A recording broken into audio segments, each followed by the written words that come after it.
هذه المواجهة المرتقبة ما بين نوروز والكهرباء. الكرة اللي تصل الآن مواجهة مرتقبة ما بين الفريقين، ما بين المدربين، حتى على مستوى حراس المرمى. اليوم فرصة لإعطاء الثقة لبعض اللاعبين الشباب لمواصلة هذا الحلم. إذن من الطرف الأيمن ومن الجهة اليمنى فريق الكهرباء، ومن الجهة اليسرى بالألوان الحمراء فريق نوروز. هذه التمريرة وصلت من الطرف الأيمن طلاقة، لكنها مرت إلى خارج الملعب.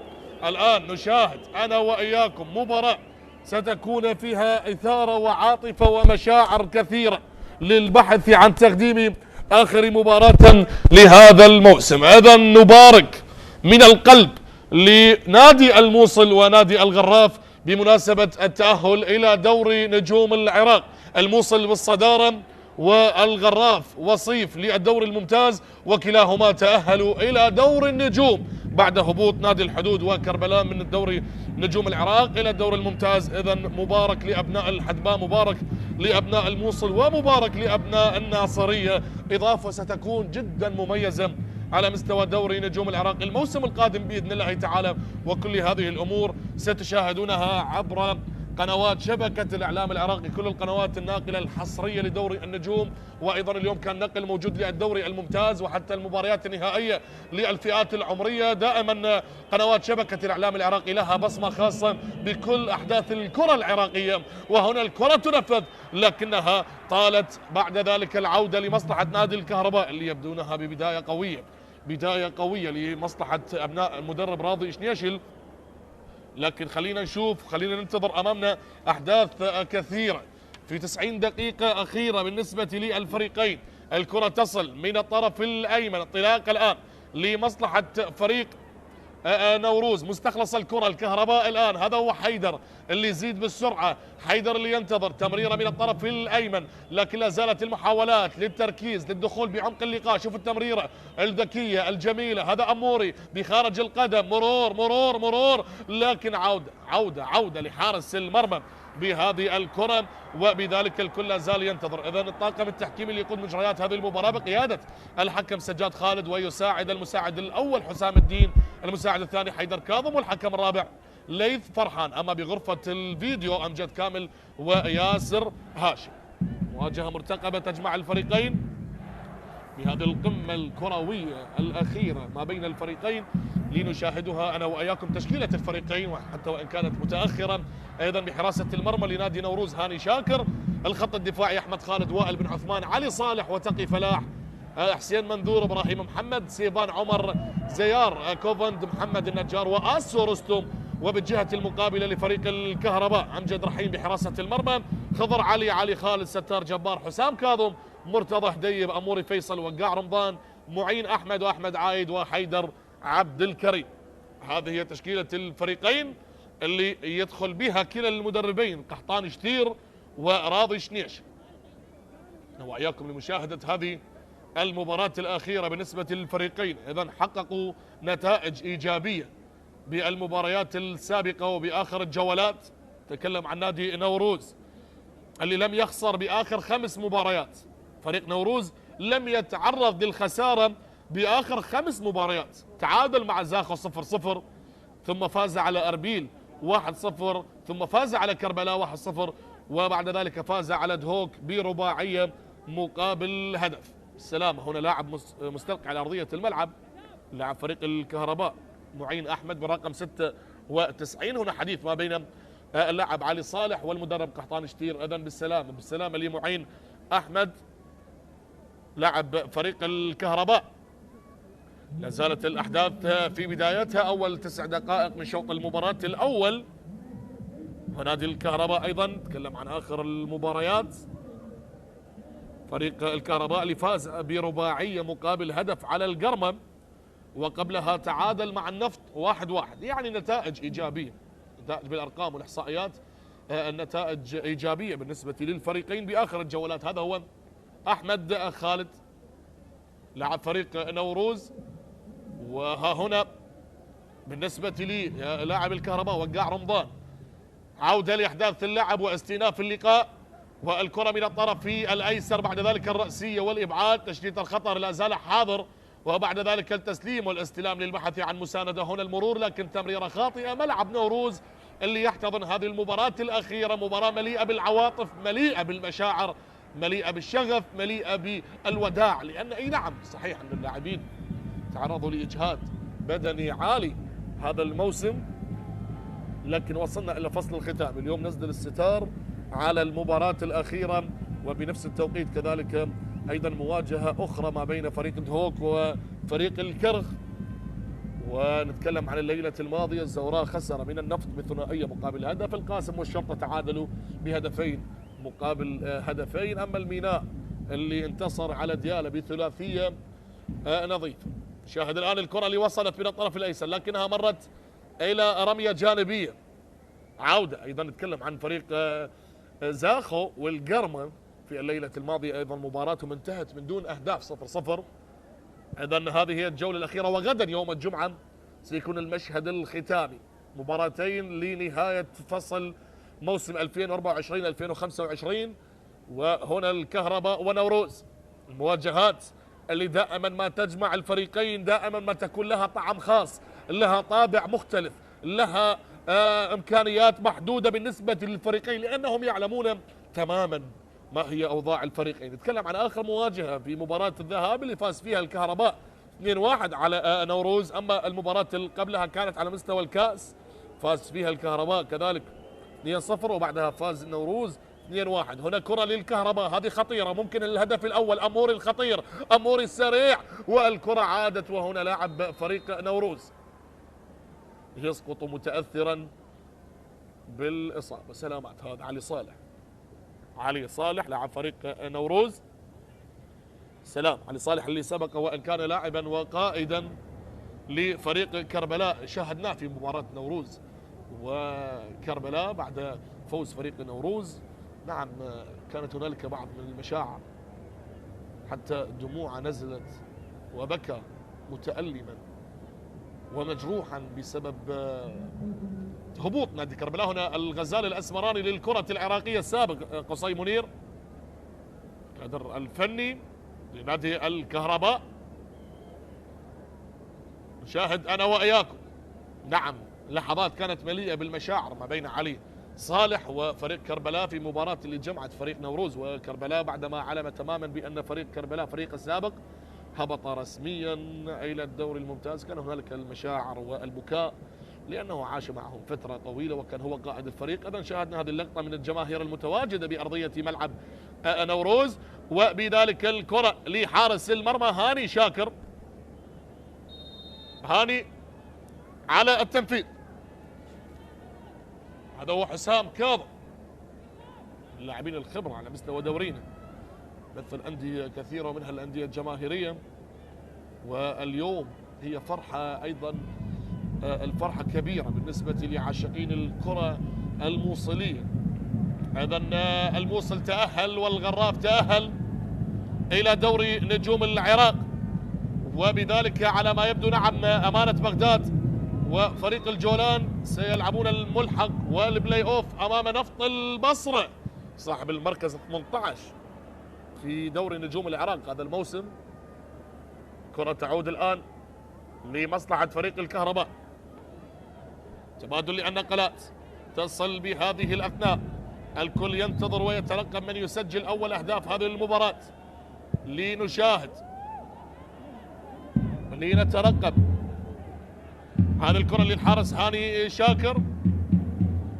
الكل يتكلم، الكل يتحدث، هي ليلة نهائية، نتكلم يعني عن يوم ليست مباراة نهائية بداعي تتويج اللقب، ليس هنالك لقب، هذا دوري، وبذلك نقول ليلة نهائية لأنها آخر مباراة للفريقين هذا الموسم. ولكن نتكلم عن نوروز تنتظر مباراة على مستوى بطولة كأس العراق بعد أيام قليلة. هنا خطيرة لنوروز والتسديدة لكنها أصلت حارس المرمى أمجد رحيم. فريق نوروز سيواجه نادي زاخو بربع نهائي كأس العراق. هنا مرتدات الكهرباء والكرة مستخلصة بهذه اللحظات. انطلاق الآن نحو الأمام من الطرف الأيمن، دوران مع الكرة للبحث. شوف هنا الحديث أيضا لا زال موجود، لكن نتكلم الله على المرور والصافرة والمخالف. خالف بهذه اللحظات سلامات ايضا اليوم غياب هداف فريق نوروز صاحب ال 17 هدف لاعب مروان حسين. هذه هي خيارات المدرب، هذه هي اضافات المدربين، وبذلك ايضا راضي شنيشل وعمليه اعطاء الفرص للشباب والذي لم يلعبوا باخر الجولات. نعم تعتبر حركه ذكيه من المدربين ان يعطون الفرص لمعايشه هكذا اوضاع، معايشه هكذا مباريات. اذا بالسلامه للاعب فريق نوروز المستلقى على ارضيه الملعب اللاعب حسين مندور اللي سبق وكان لاعبا لفريق ديالا وايضا مثل فريق زاخو. هذا هو اللي امامك بالصوره حسين مندور. اذا ربع ساعه لاعب من شوط المباراه الاول، ولا وعلى ما يبدو هنالك تغيير اضطراري. نعم محمد دلاور هو البديل القادم اللي سبق وان كان لاعبا لنادي اربيل. سلامات لاحمد خالد، احمد خالد برقم 15 اللي سبق وان كان لاعبا لدياله ايضا مثل نادي دخول. هنا وسط تصفيق وتشجيع من عاشقين ومحبين فريق نوروز. وبذلك الان تغيير اضطراري، احمد خالد سيغادر والوافد الجديد سيكون اللاعب محمد دلاور هو مركزه الظهير المميز. سلامات يا احمد خالد. نعم جهد واضح على اللاعبين، لكن اخر جوله ستكون هنالك راحه، لكن نتمنى ان تكون الاصابه طفيفه لان الفريق تنتظر مباراه ربع نهائي في بطوله كاس العراق. وبذلك تدخل كان موجود عن طريق اللاعب حيدر عبد الكريم، هذا اللاعب الشاب الموهوب اللي كان لاعبا لنادي الزوراء. الان نشاهد هنا التغيير القادم، حديث لا زال، مباراة ستعود لاستمراريتها بعد لحظات قليلة، وبذلك لنشاهد وننتظر انتظار استئناف اللعب عن طريق حكم اللقاء سجاد خالد. اذا احمد خالد يغادر ومحمد دلاور.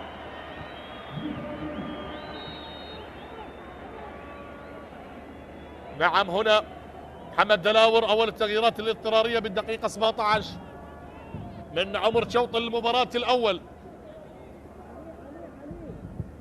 وبذلك الكره تصل لكنها سهله لحارس المرمى امجد رحيم.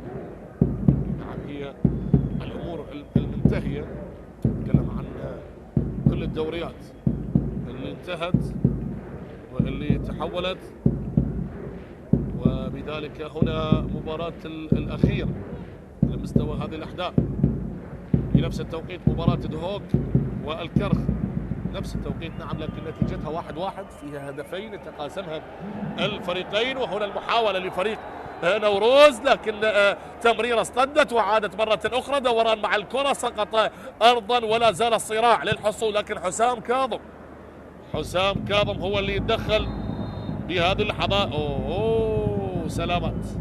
سلامات وقاع رمضان. حكم اللقاء سجاد خالد يؤكد المخالفة بهذه اللحظات. سلامات لوقاع، خلينا نشوفها بالإعادة. هنا هو ارتقى عالي، لكن عملية النزول خاطئة لأنه تعرض للاحتكاك. عملية لطالما ما تعرضوا اللاعبين على مستوى العالم لإصابات بالغة بسبب هكذا سقوط. سلامات وعلى هذا ارتقاء ممتاز. نعم لكن لم يكن متوازنا، وبذلك عملية السقوط. بالسلامة يا وقاع.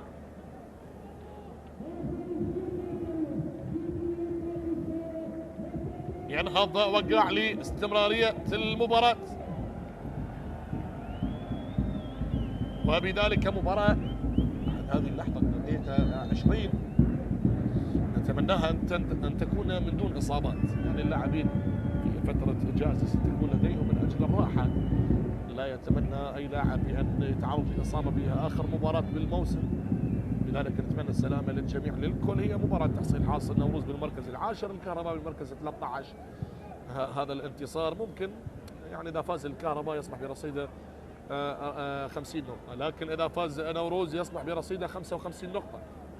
هنا الكرة تصل للحارس أمجد رحيم، هذا الحارس اللي من نفط ميسان صاحب الرقم 41. الكرة الآن لمصلحة فريق الكهرباء، النزعة الهجومية جدا ممتازة لهذا الفريق، لكن يحتاجون للتركيز دائما، نشاهدهم يحتاجون للتوليفة للتركيز للانسجام ما بين الفريقين. هنا الكرة عادت والصراع البدني لا زال، وبعد ذلك الكرة من الطرف الأيمن، هذا آسو رستم قائد الفريق والثاني هدافي نوروز بعد مروان حسين برصيد 17 هدف. مروان حسين وآسو رستم برصيد 9 أهداف. سلامات لحيدر عبد الكريم، حيدر عبد الكريم. بهذه اللحظات نشاهد أنا وإياكم هذه المباراة. هنا تدخل كان موجود،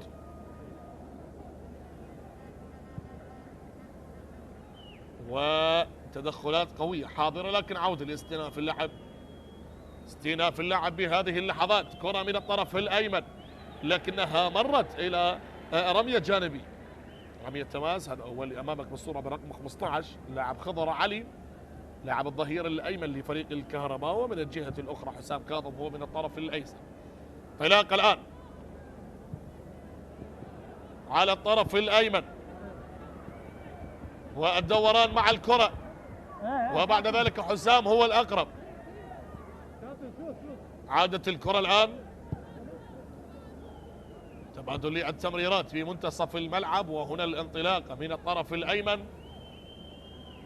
تسليم واستلام، وبعد ذلك العودة للخط الدفاعي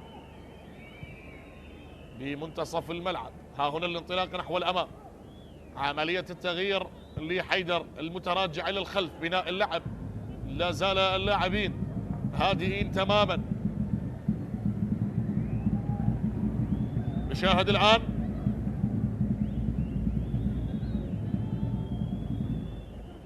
هذا هو حيدر عبد الكريم أحد المواهب البارزة اللي حضرت مع نادي الزوراء واستقطابه كان موجود من نادي الكهرباء. نتمنى الموفقية لكل المواهب القادمة على مستوى الصغار بالسن، وأن يستغلهم أفضل استغلال للوصول إلى المنتخبات الوطنية، وأيضا تقديم الإضافة. مباراة هادئة حتى اللحظة، مباراة تجمع نوروز والكهرباء، ولا زالت هادئة أجواها، وفريق الكهرباء هو اللي يحاول أن يجد أي مساحة من أجل إضافة الهدف الأول، أما فريق نوروز لا زال يوحد الصفوف للوصول أولا. وهنا المارد الأحمر ينطلق نحو الأمام من بين الأقدام، مرر آسو، استلم آسو، انطلق آسو، حضر تمريرة جميلة جميلة، وهنا الصافرة والتدخل والمخالف.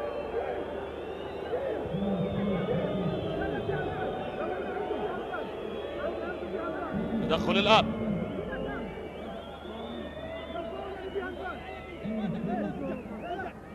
والمخالفة حضرت بهذه اللحظات.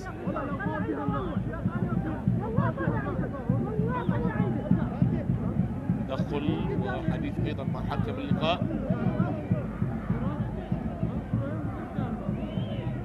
هذا هو المدرب قحطان شتير اللي استلم الفريق منذ الجولة الثامنة حتى خلف للبرازيلي فييرا صاحب إنجاز 2007 مع منتخبنا الوطني.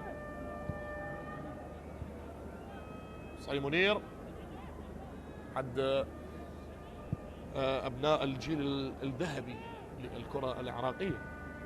كرة من الطرف الأيمن الآن، استخلاص الكرة لفريق نوروز، هذه انطلاقة نحو الأمام لكن مقطوع الكرة بهذا التوقيت. تمرير الآن على الطرف الأيمن، نشاهد نقلة من اليسار الآن بالنسبة لفريق الكهرباء. 25 دقيقة من شوط المباراة الأول، تصل الآن بمنتصف. شوف المرور الجميل، شوف التحضير الجميل، هنا النقلة، وهنا الكرة لا زالت من الطرف الأيمن، عالية الكرة لكن سهلة للحارس هاني شاكر. عودة من الطرف الأيسر الآن، الكرة لمصلحة فريق نوروز. عادت الكرة، تبادل الكرات ويريدون الدخول بجو اللقاء بصورة أكبر على مستوى الحلول الهجومية. وبعد ذلك الكرة عادت لمصلحة الحارس أمجد رحيم. أمجد رحيم يغير اللعب من اليسار الآن، تحضير لحسام كاظم، تبادل التمريرات بالنسبة لفريق الكهرباء. هدوء لا زال حاضرا بأجواء اللقاء. يعني هل هو من الممكن أن يكون هذا الهدوء هدوء ما قبل العاصفة أو ماذا؟ خلينا نشوف. كرة من الطرف الأيسر الآن، حيدر عبد الكريم،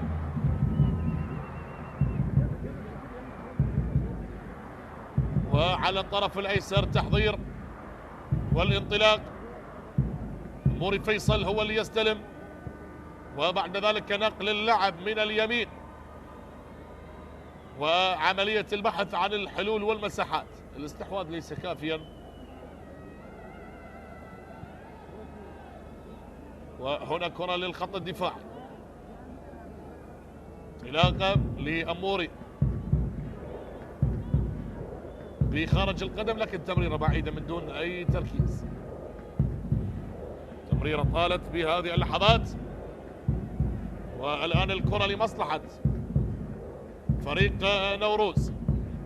دقائق تمر والأهداف لا زالت غائبة، وهنا الكهرباء يحاول أن يبحث عن الصعقة الأولى، يحاول أمام المارد الأحمر، والكرة تصل من الطرف الأيمن. عودة مرة أخرى للحارس أمجد رحيم. هذا هو أمجد رحيم، نقل الكرة من الطرف الأيسر بالنسبة لفريق الكهرباء، لكن هنا عملية تغيير اللعب وصلت على الطرف الآخر، ولا زالت الأمور هذه الأمور نوعا ما متكافئة ومتساوية بغض النظر عن الهجمات المرتدة. وهنا الوصول، لكن مقطوعة الكرة ولا زالت بالنسبة لفريق الكهرباء. انطلاقة نحو الأمام، محاولة لا زالت نوروز نوروز نوروز نوروز، انطلاقة جميلة لكن مرت. أنا أعتقد اللاعب التونسي وائل بن عثمان اللي سبق واللاعب النادي الطلبة. اي نعم، هو وائل بن عثمان. هذا هو تقي فلاح لاعب فريق نوروز. عودة من الطرف الأيسر الآن، تبادل التمريرات، ولا زالت الأمور هادئة حتى اللحظة. والكرة من اليسار الآن، هذه محاولة لا زالت، انطلاقة من اليسار، دوران مع الكرة، وبذلك انطلاقة عملية تعطاء مبدأ متابعة اللعب حكم اللقاء سجاد خالد. وهنا كرة للبحث عن المساحات والبحث عن فك الثغرات، لكن لا يوجد أي مساحة تذكر أمام دفاع نوروز المميز. دفاع نوروز ممتاز، يعني الفريقين نفس الإحصائيات تقريبا، نتكلم عن نادي نوروز هذا الموسم اللي استقبل 40 هدف وسجل 44 هدف، أما فريق الكهرباء تلقى 42 هدف لكن سجل 38 هدف. كولينج بريك، توقف للتبريد. هنا هؤلاء الصغار الرائعين يزينون ملعب نوروز، وهنا الحضور الجماهيري العاشق والمحب للمارد الأحمر المتواجدين لمشاهدة آخر مباراة لفريقهم بهذا الموسم. إذن نوروز هذا النادي اللي تأسس بسنة 1994، هذا الموسم قدم أداء مميز، لكن كان بالموسم السابق نوعا ما أفضل من ناحية المراكز. الموسم السابق أنهى بالمركز السابع برصيد 56 نقطة، لكن هذا الموسم هو بالمركز العاشر برصيد 52 نقطة. أكبر فوز هذا الموسم، فازوا على الميناء بخماسية مقابل هدف، سجل من خلالها اللاعب مروان حسين هاتريك. والمباراة الأخرى كانت على ديالى بنتيجة 4-1، كذلك أيضا مروان حسين سجل هدفين بمرمى ديالى، حقق مفاجأة مع بطل الدوري هذا الموسم، تعادل مع الشرطة 2-2. لكن بالمجمل نتكلم عن المباريات الأخيرة، يعني بآخر 6 أو 7 مباريات خسر مرة واحدة فقط. من فريق النفط. هنا الحضور الجماهيري من الصغار من الكبار من العوائل من الشباب من البنات، الكل يؤازر، وهذه الصغيرة العاشقة والمحبة منذ الصغر، منذ نعومة الأظافر يعشقون ويؤازرون. وهنا اللقطات الجميلة هنالك بأرضية ملعب نوروز، الكل يشاهد والكل يترقب بهذه اللحظات. نصف ساعة مرت، متبقي ربع ساعة على شوط المباراة الأول. هذا هو هاني شاكر، وبذلك عودة لاستئناف اللعب. حكم سجاد خالد يعطي الإذن بالمتابعة، وبذلك ننتظر ونشاهد اليوم. هذه كرة تصل الآن من اليمين، نقلة بصورة جميلة وتمريرة رائعة بالمليمتر والتسديدة، لكن أمجد رحيم ممتاز بهذه ردة الفعل. انطلاق الآن للكهرباء، طالت عليك يا وقاع، والأقرب الحارس هاني شاكر، والعودة على اليسار الآن. انتظار، كل الانتظار، يحاول من خلاله بهذه المباراة. نعم الكرة على الطرف الأيسر، وبذلك لا زالت الأحداث قائمة. وهنا العودة من الجهة اليسرى، تلاعب والبحث عن السيطرة على الكرة والاستحواذ. نشاهد أنا وإياكم نقلة تحولت من اليسار، وبذلك عادت إلى خارج الملعب. شكرا لكل من قدم يد العون لإنجاح هذا الموسم، شكرا لكل من عمل خلف الكواليس، شكرا لكل الأسماء من لاعبين من مدربين من كوادر فنية نعم وتدريبية وإدارات ملاعب وإدارات أندية والاتحاد العراقي لكرة القدم. أيضا الشكر لشبكة الإعلام العراقي على نقل كل المباريات والأحداث المهمة، والكل من دون استثناء. ماذا حصل هنا؟ سجاد خالد مع صيحات الجماهير، والكرة من الطرف الأيمن، لذلك عودة للخط الدفاع. كهرباء، تمريرة تصل بمنتصف الملعب، دوران لا زال حاضر، هذا وائل بن عثمان يختار الدوران، لكن هنا الكرة تعود للاعبين نوروز، تعود لفريق نوروز. هذه الكرة من الطرف الآخر، وبذلك النقلة والاستلام الآن، الاستلام للخط الدفاعي. محمد دلاور البديل اللي شارك بالدقيقة 17 بعد إصابة اللاعب أحمد خالد اللي نتمنى له السلامة. كرة الآن لكنها صافرة حضرت بهذا التوقيت لمصلحة اللاعب محمد النجار، اللاعب اليمني اللي سبق وأن كان لاعبا لفريق الوحدة. هنا الحديث مع حكم اللقاء والبطاقة الصفراء على لاعب فريق الكهرباء مرتضى هديب. نعم الحكم سجاد خالد يشهر البطاقة الصفراء من دون تردد بعد التدخل على اللاعب اليمني محمد النجار. قرار صحيح، داعي التدخل. وهنا نعم بطاقة صفراء على مرتضى هديب. لاعب مرتضى هديب صاحب الرقم 18 سجل 3 أهداف هذا الموسم، سجل أيضا بشباك نوروز بمباراة الذهاب، سجل بمرمى ديالا ومرمى الجوية. هنا الكرة تنفذ عالية داخل منطقة الجزاء، لكن صافرة تواجدت بهذه اللحظات. حديث لا زال عملية تهدئة الأمور، تهدئة الأوضاع، وبذلك الكرة لمصلحة فريق الكهرباء. تقريبا 10 دقائق على نهاية الوقت الأصلي لشوط المباراة الأول. المباراة لا زالت هادئة،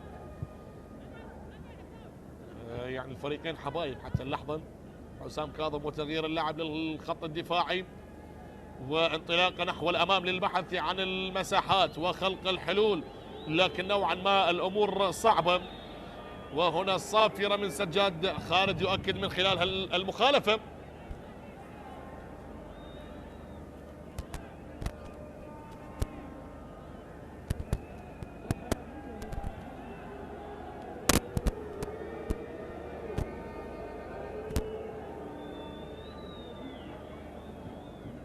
هنا التدخل اللي كان موجود والمخالفة حضرت اللاعب تقي فلاح،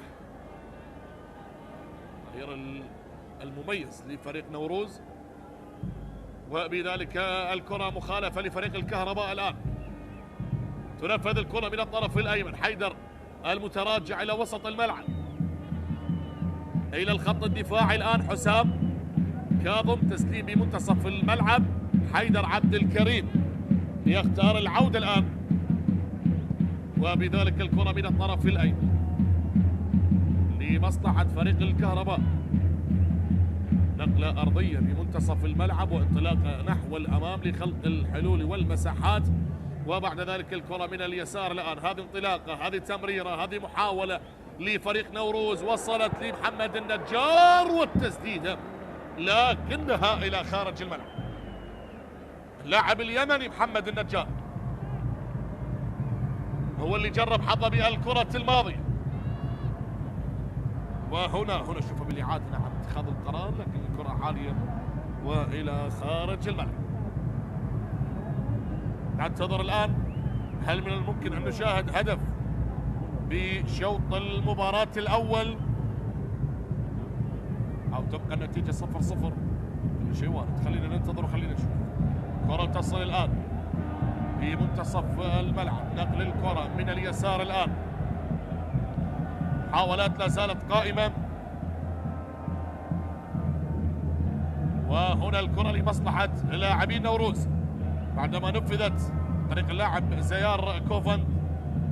نقلة لا زالت محاولات حاضرة وتمريرة أرضية من الطرف الأيمن،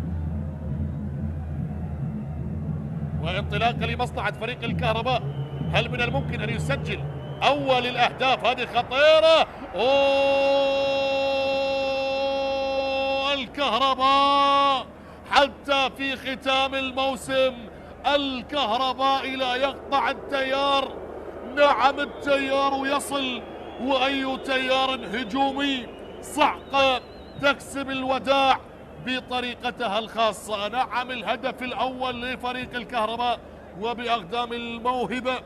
نعم أموري فيصل يسجل أول الأهداف ويقص شريط البداية بشباك نوروز ويصل إلى هدف رقم 4 هذا الموسم بعدما سجل بمرمى زاخو والطلبة والقرمة. شوف تمريرة ذكية وصلت من وقاع، وأموري سكنها وسجلها ودونها وخلاها. هو أموري فيصل يسجل أول أهداف اللقاء. نعم هنا بهذا التوقيت بهذه اللحظات. الله عليك يا وقاع، الله عليك يا وقاع، وعلى التمريرة الذكية الجميلة اللي من خلالها سجل أموري فيصل أول أهداف اللقاء. الاحتفالية الخاصة وقاع وأحمد عايد وأموري وحيدر عبد الكريم. حديث الآن مع آسو رستم.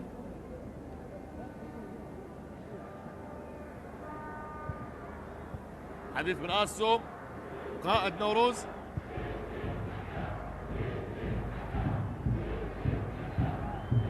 حديث أيضا مع غرفة الفيديو مع أمجد كامل وياسر هاشم. هدف صحيح نعم اكتسب، وبذلك هدف مقابل لا شيء بالدقيقة 37 سجل فريق الكهرباء اللي يصل إلى هدفه رقم 39 هذا الموسم بدوري النجوم العراق. وبذلك الكرة لمصلحة فريق نوروز. أصبح متأخرا صاحب الأرض صاحب الدار. هل يبحث أن يعود في الدقائق القادمة مع المدرب قحطان شتير لتعديل النتيجة، لأن أبناء الأراضي شنيش سجلوا وتقدموا، والآن ردات الفعل هل تكون حاضرة، هل تكون متواجدة، صراع بدني للحصول على هذه الكرة، وبذلك الكرة تصل للخط الدفاعي. عملية نقل اللاعب وبذلك الكرة مرت إلى رمية جانبية. رمية تماس تنفذ الآن. هذه انطلاق على الطرف الأيمن، اصطدت الكرة وعادت من هناك. محمد دلاور يكسب المخالفة. محمد دلاور أمام وقاع رمضان اللي صنع الهدف.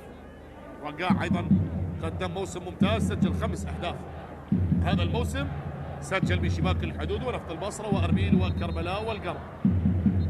الدلاور والتدخل من وقاع رمضان، وبذلك مخالفة لفريق نوروز.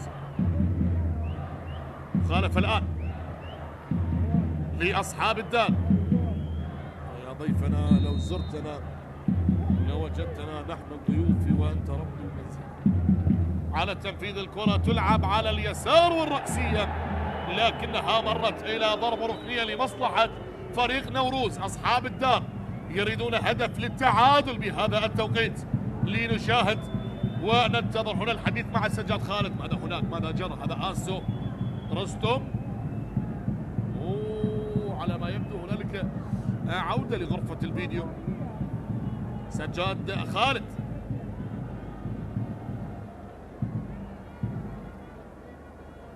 لنشاهد استمرارية اللعب. تنفذ الكرة لفريق نوروز من اليسار، وبعد ذلك نشاهد هذا أحمد عايد الرقم 90 اللي سجل هدفين هذا الموسم، سجل بشباك الحدود وبشباك أربيل، ويتحصل على البطاقة الصفراء.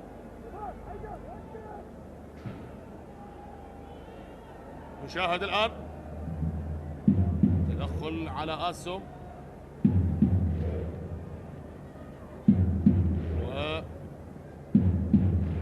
وننتظر بطاقة نعم كانت موجودة على اللاعب أحمد عايد.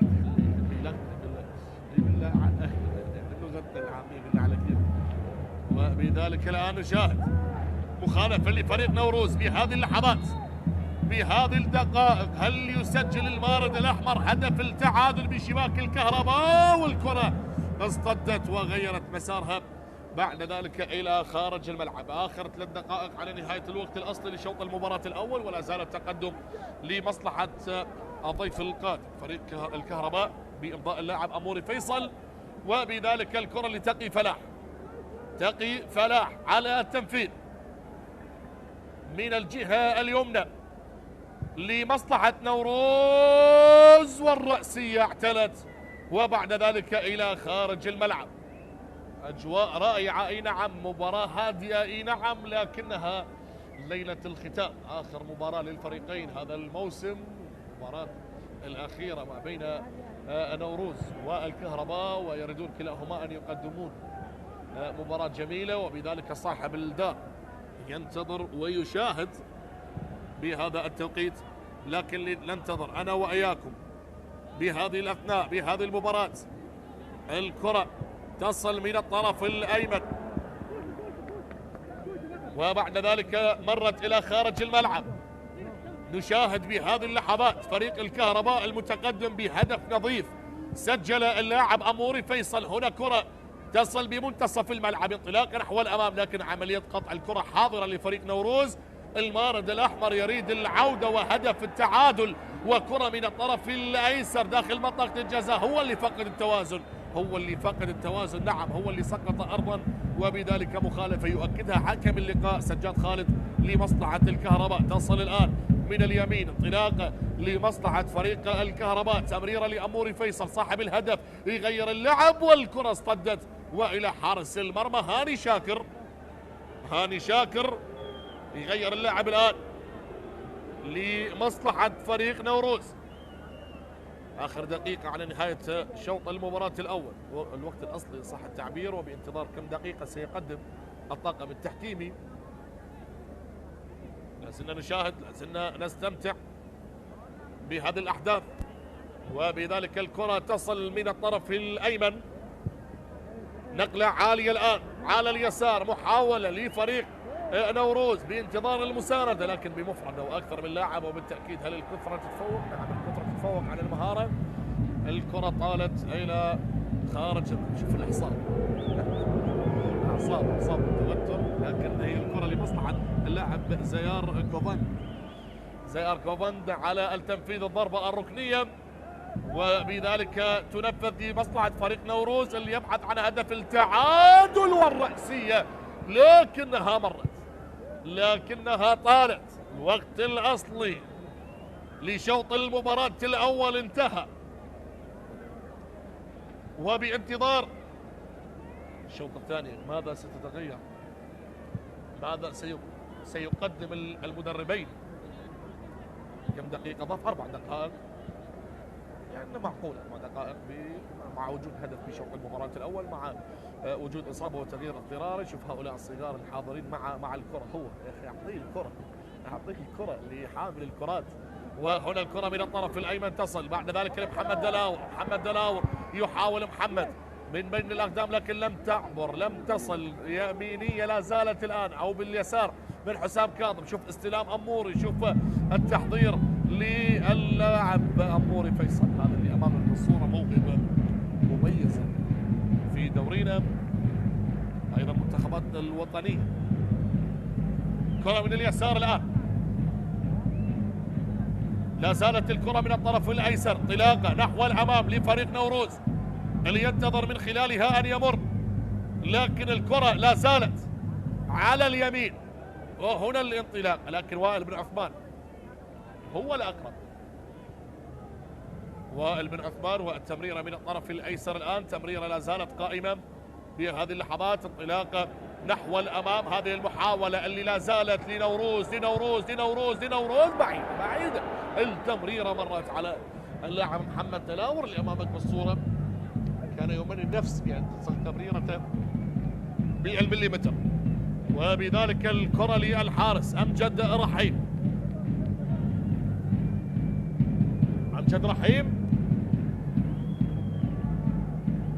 ينفذ الكرة الآن لمصلحة فريق الكهرباء. شوط أول نوعا ما كان هادئا في فترات طويلة، لكن عندما سجل الكهرباء بإمضاء أموري فيصل نوعا ما أعطى نكهة مختلفة للقاء. اللاعبين بدأوا يشعرون بالمسؤولية وبدأوا يقدمون أداء مختلفا عن ما شاهدناه بأول 35 دقيقة. إذن هذا هو حسام كاظم على التنفيذ، يلعبها بصورة سريعة ونقلة تصل بمنتصف الملعب. انطلاق الآن نحو الأمام، تمريرة لا زال. الله الله الله الله الله الله، مرور جميل وتمريرة بخارج القدم، ولا زالت الآن لمصلحة فريق الكهرباء. هل تصل الصعقة الثانية؟ هل هنالك وصول ثاني؟ لكن الكرة اصطدت، وللمرتد الآن للمارد الأحمر. هذا محمد النجار يغير اللعب، لكن تمريرة لم تصل. الأقرب الخط الدفاع، الأقرب علي خالد. تمريرة تصل الآن لمصلحة فريق الكهرباء. تبادل التمريرات، دقيقة على نهاية الشوط الأول، وعودة مرة أخرى إلى رمية جانبي. رمية جانبية الآن، وبذلك عملية التنفيذ.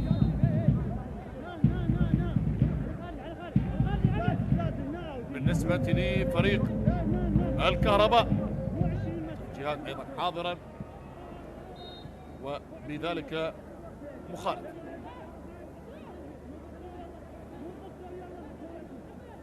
جهاد أيضا حاضرة وحديث تهدئة الأوضاع. محمد دلاور أهدى،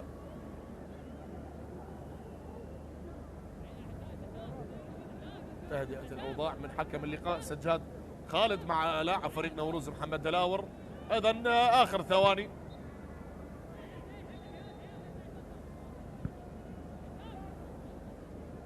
يطالب بإعادة تنفيذها.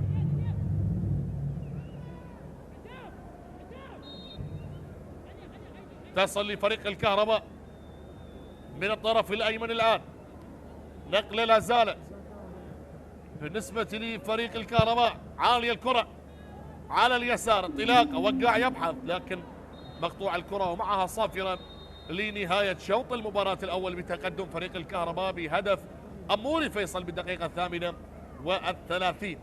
هل يعود نوروز بشوط المباراة الثاني؟ لننتظر مع استراحة قصيرة، لا تذهبوا بعيدا، نلتقيكم بشوط المباراة الثاني.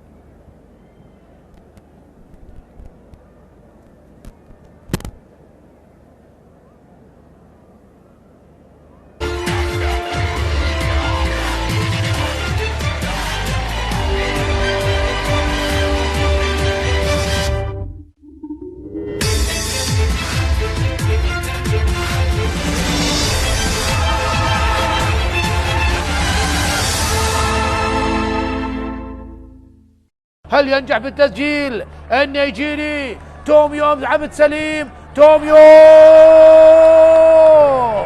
جول، هدف أول للزوراء عن طريق النيجيري.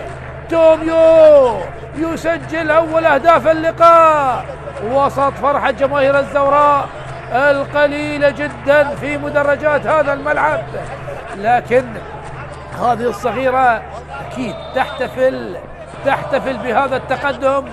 توميو الذي وضع الكرة في زاوية وعبد سليم في زاوية أخرى. توميو يتقدم للزوراء ويسجل 9 أهداف مع نادي الزوراء ليكون هو هداف الفريق. أوسينيوم على عبد الزهراء، من سوف يصوب؟ السنغال على تصويبه، جول جول جول جول جول على عبد الزهراء. أي تصويبة، أي قذيفة في مرمى النوارس. يمزق شباك الزوراء بهذه التصويبة الذي لم يحسن التعامل معها جلال حسن. توقع الكرة للخارج لكن الكرة سكنت الشباك. أي تصويبة من علاء عبد الزهراء. شاهد الدقة بالتسديد، شاهد الدقة بالتسديد من علاء عبد الزهراء.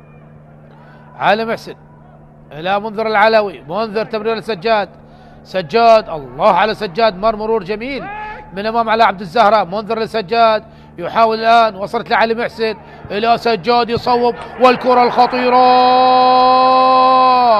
جول جول جول جول جول.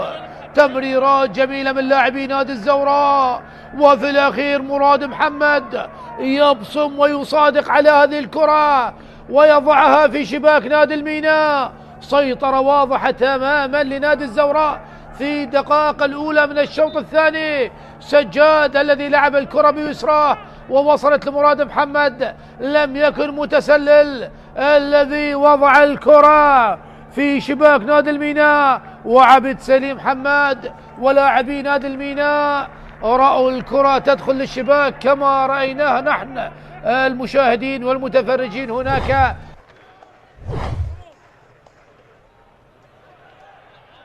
تمرير الآن، الله، قيثارة قيثارة قيثارة قيثارة. بسام الرسام عبر الحدود بهدف، عبر الحدود بهدف. والقيثارة طبعا في ليلة التتويج، في ليلة الفرح، في ليلة القبض على الدرع، بسام شاكر، بسام بيسارية شرطاوية برازيلية. الله الله الله الله، لاحظ تونسي إلى عراقي وبسام شاكر. الله يا بسام، الله، عالمي عالمي عالمي بهدف هدف على طريقة نجم برشلونة يامال. الله، شنو هالجمال يا بسام يا الرسام. الرباعية على التوالي، قيثارة، داود وجول لداود، محمد داود. ثاني للشرطة، ثاني للقيثارة. قيثارة يا أبطال، دقينا غارة والغيرنا ما يروح الدرع حتى الصدى. الشرطة، الله الله الله، بدأت الأفراح. مناف، يونس، واللقطة الجميلة، لكن شوف الخطأ، شوف الخطأ الكبير. مرتضى جمال، وهدف في غاية الجمال لداود، محمد داود طبعا هدف الرابع، هو موسم الرابع وهذا هدف الرابع وسجل طبعا على ديالا والطلبة والنفط. محمد داوود بهدف ثاني للشرطة بالشوط الثاني من أجل التقليص. عالية الكرة والرأسية وهدف هدف هدف هدف هدف هدف للحدود يقلص الفارق. رأسية كانت ربما سيف كريم. لاحظ لاحظ لاحظ والرأسية وهدف سيف داكوستا لعب الكرة وسيف كريم. لاحظ بغداد العاصمة، بغداد الحبيبة، بغداد خضراء. هاي المواس، هاي العقيد، هاي العقيد، هاي العقيد بهدف جديد. هو البرازيلي لوكاس سانتوس. ثالث للشرطة، ثالث للقيثارة في ليلة التتويج، في ليلة الفرح. ثالث للشرطة عن طريق البرازيلي. الرباعية التاريخية والثلاثية بالنتيجة. شوف هل هناك شيء بهذه اللقطة؟ لا وجود للراية من سوري لبرازيلي اللي يلعب على المرتدات، اللي يبحث عن اي ثغرة، عن اي مساحة. هذه خطيرة والله. الله الله الله، تكمل بهدف، تكمل بهدف. نعم نعم نعم نعم نعم، البرتقالة تثمر من جديد. ديالا فريق لم يأتي ليكمل عدد، بل من أجل البقاء مع الكبار، والبقاء تحقق، لكن الكبرياء مستمر. وأي هدف وأي كرة، أعطينا إياها يا مخرج خلينا نشوف. كان محظوظا اي نعم، لكن هكذا هي كرة القدم، تعطي لمن يعطيها. لم يفقد الامل منذ البداية. شوف التمريرة الذكية، شوف الكنترول، لم يكن بالصورة المثالية، لكن حارس المرمى مجتبى يلعب بالنار. وهنا يتلاعب كما يحلو له، يمر كما يريد، يسجل. نعم هدف اول جميل، هدف اول جميل بالنسبة لديالا. شوف المرور وشوف التلاعب وشوف الفينش وشوف المتابعة. نعم هو علام حسن يسجل أول أهداف هذه المباراة بالدقيقة 22. شوف هو اللي قدم، هو جعل مدافعون فريق نفط البصرة في دربكة، وهنا حضرت الدربكة وفقد التركيز. اياد عبد فرحان، اياد اللي يغير اللعب. هذا هو زيكي يحاول. الله يا ساتر يا ساتر، اي تصويبة واي هدف. نفط البصرة بهدف للتاريخ، بهدف عالمي. نعم البديل الناجح زيكي في وقت الظلام أضاءت شرارة الجنوب من قاع الجدول، يخرج صوت الفرسان. وأي هدف وأي تصويبة، اعطيني إياها يا مخرج، خليني استمتع، خليني أشوف، خليني استمتع بهذا الهدف. شوف مرر له، شوف هو اللي خلق المساحة لنفسه، هو اللي تحول. هدف جميل، هدف جميل يا زيكي من ثاني لمسات. علقها بالزاوية 90. وأي تصويبة يا زيكي، بذلك يسجل هدف التعادل بهذه المباراة، وأيضا يسجل ثالث أهدافه هذا الموسم لنفط البصرة. إسماعيل هدف ثاني بالنسبة لنفط البصرة من ركلة الجزاء. التوغولي إسماعيل أورو يسجل ثاني أهداف نفط البصرة و10 أهداف هذا الموسم، ويحتفلون لاعبين نفط البصرة انقلبت الطاولة، انقلبت الأمور. نعم، هدف من الممكن أن يغير الكثير والكثير. وهنا التصويبة اليسارية الجميلة اللي سجل من خلالها اسماعيل أورو اللاعب التوغولي ثاني أهداف نفط البصرة. أي جنون وأي إثارة وأي حماس وأي ندية وأي مفاجآت وأي قصص. هذا هو دور الكبار، هذا هو دور النجوم. وفرصة لهدف التعادل لديالة محمد خالد شفال. نعم، هدف التعادل لديالة، هدف التعادل لأبناء مدينة البرتقال. وفي أجواء الصيف الحارة لابد أن تنعش الجسد بالبرتقال، وفي دورينا لا يحلو الموسم إلا بوجود البرتقالي. وهدف التعادل من ركلة الجزاء يسجل محمد خالد شفال، وبذلك يصل لهدف الثاني هذا الموسم وثاني أهداف هذه المباراة. والحارس بزاوية والكرة بزاوية، مباراة فيها 4 أهداف يتقاسمها الفريقين. أي جنون وأي إثارة وأي حماس وأي ندية. هذا هو دور النجوم، دوري نجوم العراق. والدقائق الأولى من أحداث الشوط الأول لحساب الجولة 37 ما قبل الأخيرة. تنفذ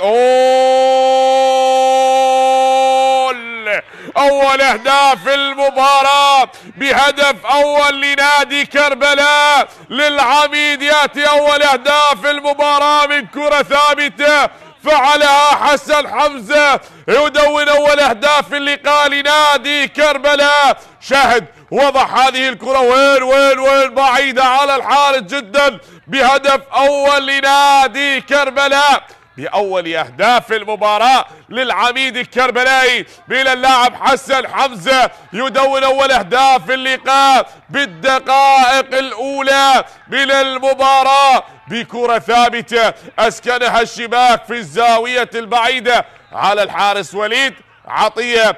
جاد الله يلعبها، وهنا التصويبة، هنا الهدف. الله، جاء هدف التعادل من سامهين البوركيني يسكنها الشباك ويرفض الاحتفال. يعدل نتيجة المباراة لنادي النفط من سامهين، يعدل نتيجة المباراة. شاهد هنا التمريرة، هنا المرور بالوليد كريم إلى حسام، ويأتي سامهين ليضعها في المرمى ويعدل نتيجة المباراة لنادي النفط. يرفض الاحتفال أمام فريق السابق بعد أن عدل نتيجة المباراة. هدف التعادل، وهنا تنفذ الكرة، عدت ممكن أن يكون الثاني.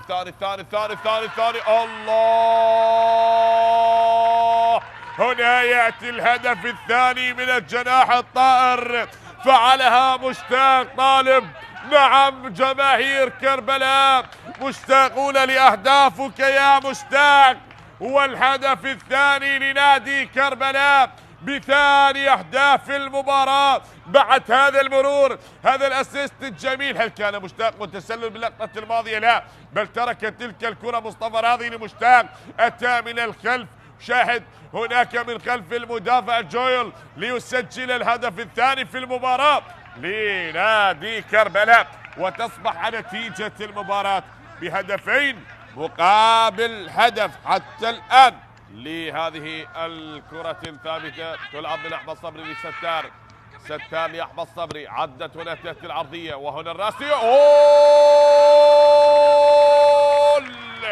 جاء الخبر السعيد وعادت بهدف التعادل.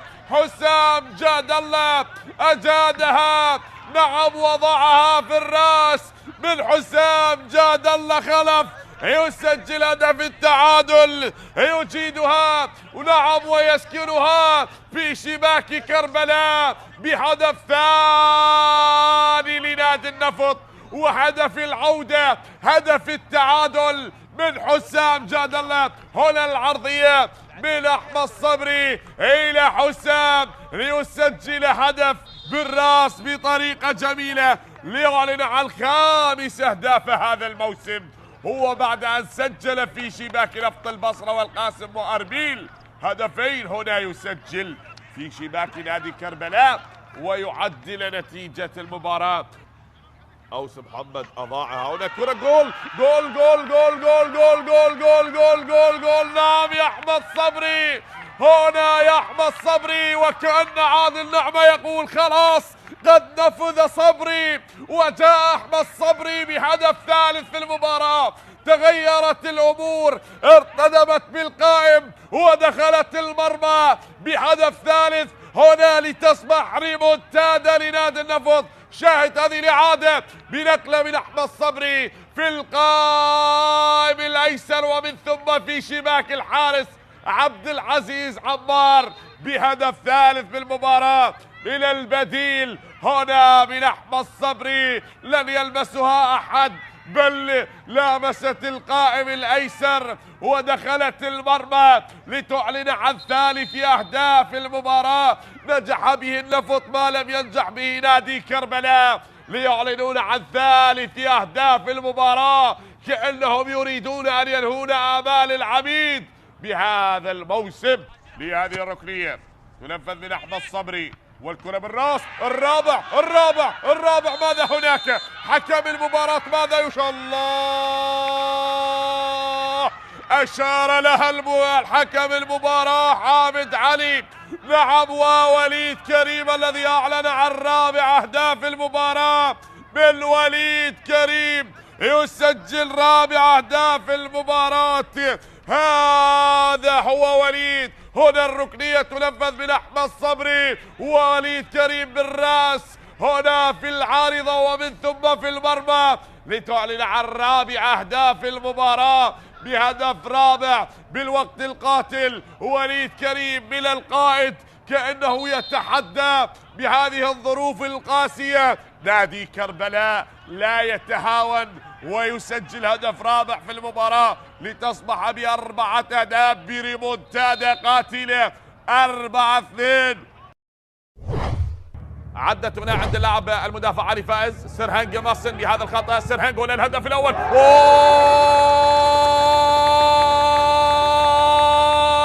علي لطيف، هذا هو اللطيف يفتتح التسجيل. نعم، غلطة الشاطر بلف وغلطة الحارس تكلف هدف ياسر هنج محسن. أول أهداف المباراة لنادي نفط ميسان من علي لطيف يفتتح التسجيل بشكل لطيف. استغل خطأ الحارس وافتتح التسجيل بالدقيقة الثانية لفرسان مملكة الجنوب. هنا من هذا الفارس يفتتح التسجيل بأول أهداف المباراة. شاهد بعد أن أعاد الكرة علي فائز لكن أخطأ بياسر هنج محسن وعلي فائز. علي لطيف وضعها في المرمى. بعد هذا الخطأ أعاد الكرة بكل ثقة علي فائز لكن لا يعلم هنا علي لطيف متواجد ليعلن عن أول أهداف المباراة الهدف المبكر. تتهيأ الكرة بالراس أفولابي أوكيكي، هذه المرة لعلي لطيف مرة أخرى. التقدم، هل يسدد من هذا المكان؟ الله،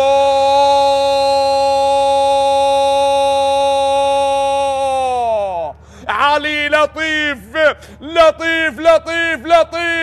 بهدف نظيف يا علي لطيف. مزق عبر قنوات شبكة الإعلام العراقي. نجدد التحية مرة أخرى. وصلنا أنا وإياكم لشوط المباراة الثاني بعدما انتهى شوط المباراة الأول. 45 دقيقة انتهت وانقضت بتقدم فريق الكهرباء الضيف القادم هنا بملعب نوروز بهدف سجل اللاعب أموري فيصل بالدقيقة 38. والآن العودة لاستئناف اللعب بشوط المباراة الثاني.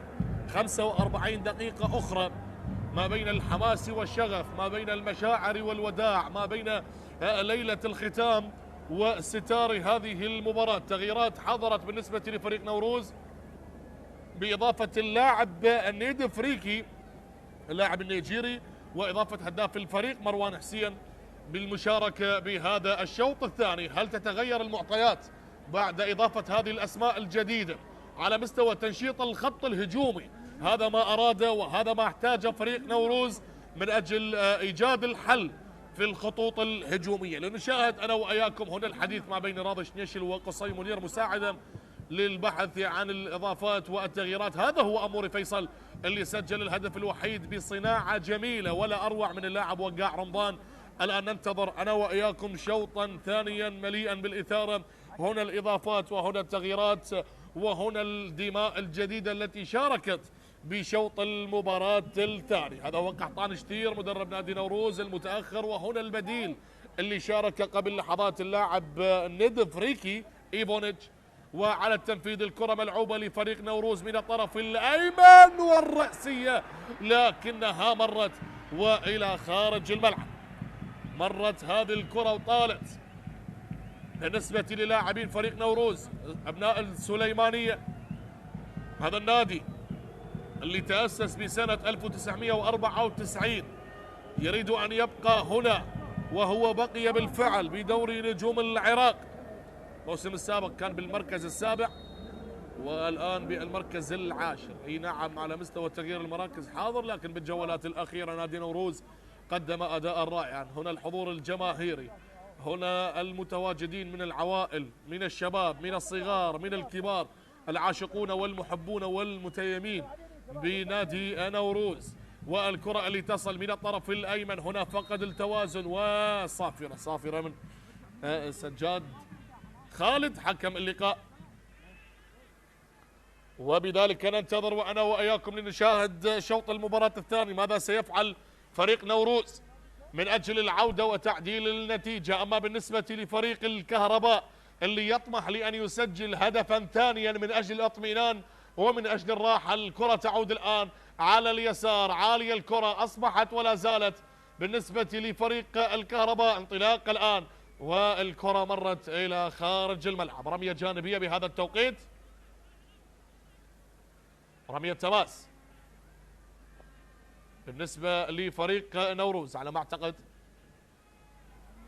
إذن التغييرات اللي أجراها قحطان شتير لا اتضح بأنها لفريق الكهرباء. هذا هو حسام كاظم اللي يلعب الكرة بصورة سريعة بالكعب، تصل من الطرف الأيمن. لا زال الصراع للبحث عن وجود الأهداف كما حصل بشوط المباراة الأول. الكرة تغادر إلى خارج الملعب. أجواء جميلة نعيشها في هذه الليلة الأخيرة، الجولة الأخيرة بالنسبة لليوم الثاني لحساب الجولة 38 ضمن منافسات دوري النجوم العراق موسم 2024-2025. شارف على النهاية اليوم ليلة الختام بالنسبة للفريقين، وغدا يوم الجمعة بإذن الله تعالى ليلة الختام بالكامل لدور نجوم العراق. وأيضا اليوم اختتم الدوري الممتاز بتأهل أبناء الموصل وأبناء الناصرية. فريق أمانة بغداد وفريق الجولان سيلعبون مباراة فاصلة من أجل تحديد من سيواجه فريق نفط البصرة بالبلاي أوف للتأهل إلى دور النجوم أو بقاء نفط البصرة بدوري النجوم. ستنتظرنا حكايات طويلة، وبالتأكيد بطولة كأس العراق ستعود إليكم بعد أيام قليلة، ستشاهدونها حصريا عبر قنوات شبكة الإعلام العراقي. الدور الربع النهائي وبعدها النصف نهائي وحتى المباراة النهائية لتحديد البطل وتحديد الفائز لهذه النسخة لبطولة كأس العراق. الكرة تصل الآن لفريق نوروز، تبادل للتمريرات، وبعد ذلك الكرة تغادر إلى رمية جانبية. موسم طويل عشناه بكل تفاصيله، بأحزانه، بأفراحه، بانكساراته وانتصاراته. وهنا نوروز والكرة اصطدت والمطالبة بلمسة يد، لكن هنا مع صيحات الجماهير يحاولون التأثير على القرارات، لكنهم يجب أن يعلمون تماما بأنه يوجد غرفة فار. والتسديدة القوية وأمجد رحيم. هنا انتفاضة من المارد الأحمر، هنا سرعة من نوروز، هنا كرات تصل صوب اليمين وصوب اليسار، هنا تهديد وتصويبات على مرمى الحارس أمجد رحيم. لكن هنا ندفريكي اللي حاول، شوف الكرة الماضية من آسو رستم من بعيد، وتألق وتعملق الحارس أمجد رحيم بالكرة الماضية، ولا زالت بعد ذلك والرأسية من ندفريكي إيفونيتش وإلى خارج الملعب. كرة مرت هنا اللي طالب من خلالها لاعبين نوروز بركلة جزاء. هذه الكرة عملية حماية الوجه موجودة، وبطاقة على ما يبدو قدمت لأحد اللاعبين سجاد خالد تهدئة الأوضاع. وأيضا القائد هذه المرة آسو رستم هو من يحصل على البطاقة الصفراء بهذه اللحظات، وبذلك متابعة لاستئناف شوط المباراة الثاني. كرة من الطرف الأيمن، صراع بدني يتحول بعد ذلك. الله على التمريرات، مثلث جميل يقدم بالكرة الماضية، لكن شوف الخطأ، شوف الاستعجال، شوف التسرع، شوف المحاولة، شوف الكهرباء، مرور تلاعب، وهنا قطع الكرة للمارد الأحمر. مرتدة الآن، تمريرة تصل، ند فريكي. الله الله الله الله الله، أي تمريرة وأي نظرة وأي ذكاء، قدم له كرة على طبق من ذهب، لكن هنا رفض الهدية. شوف ند فريكي، يا ساتر عليك. والهداف مروان حسين اللي بدوره يبحث عن هدف التعادل وعن هدف رقم 18 هذا الموسم، وبذلك الحارس تألق وتعملق، الحارس أمجد رحيم. الله عليك يا أمجد يا رحيم. أيضا تبقى النتيجة 1-0، يبقى التقدم لمصلحة الكهرباء، والكرة لنوروز، انتفاضة حمراء، لن يتأخر طويل الفريق نوروز. المارد الأحمر يسجل التعادل، ألوان الشمال ترسم آخر لوحة كروية، ونعم الختام بنكهة كردية جميلة جميلة جميلة. الله الله الله الله الله على المارد الأحمر عندما يتحرك وعندما ينطلق وعندما يسجل وعندما يعود، وبأقدام اللاعب والقائد آسو رستم يصل إلى هدف العاشر هذا الموسم، ويسجل التعادل بالدقيقة 52 من شوط المباراة الثاني. فرحة بملعب نوروز، اعطيني اياها اشوفها بالاعاده. هذا محمد دلاور، رب ضارة نافعة، شارك كبديل، صنع الهدف، آسو بالراس، وسجل نوروز هدف التعديل، هدف العودة. هو طلبها، لا يوجد تسلل، رأسية وهدف جميل جميل جميل يسجل بهذه اللحظات، هدف مقابل هدف. محمد دلاور رسلها بالمليمتر، عرضها بالمليمتر، وبذلك هدف جميل يسجل لمصلحة نوروز. أصحاب الدار يعودون للتعادل مع فرحة هستيرية رغم أنها آخر مباراة، فرحة بالمدرجات. نعم هكذا هي كرة القدم. هنا الحديث، لكن الهدف هل احتسب؟ هل هنالك تشيكينج جول؟ على ما أعتقد من ناحية التسلل لا يوجد تسلل، لا يوجد تسلل، شاهدناه بصورة واضحة. آسو رستم، ماذا هناك يا سجاد خالد؟ ماذا هنالك يا سجاد خالد؟ هل سيذهب للفار؟ هل سيذهب ليشاهد بنفسه؟ ماذا هنالك يا سجاد؟ ماذا هنالك يا سيد الحكم؟ هنا الحديث وهنا الكلام، هنا الاحتجاج وهنا العتاب. أما القرار النهائي بالنسبة لحكم اللقاء لا زال بالانتظار. حديث من آسو وعلي الصالح، وسجاد خالد يذهب بنفسه ليشاهد الحالة. هنا اللقطة لم أكن أتكلم عن التسلل وقلنا لا يوجد تسلل، لكن هنا أن تواجدت المخالفة فسيلغى الهدف. إن تواجدت هذه المخالفة سيلغى الهدف. وهنا اللقطة، وهنا الكلام مع غرفة الفار، أمجد كامل وياسر هاشم، وحكم الأول سجاد خالد. صراحة هدف جميل سجل، لكن هنا القرارات هل نعم شوف يشاهدها حكم اللقاء، هل أثرت على لقطة الهدف؟ خلينا نشوف. من هذه الزاوية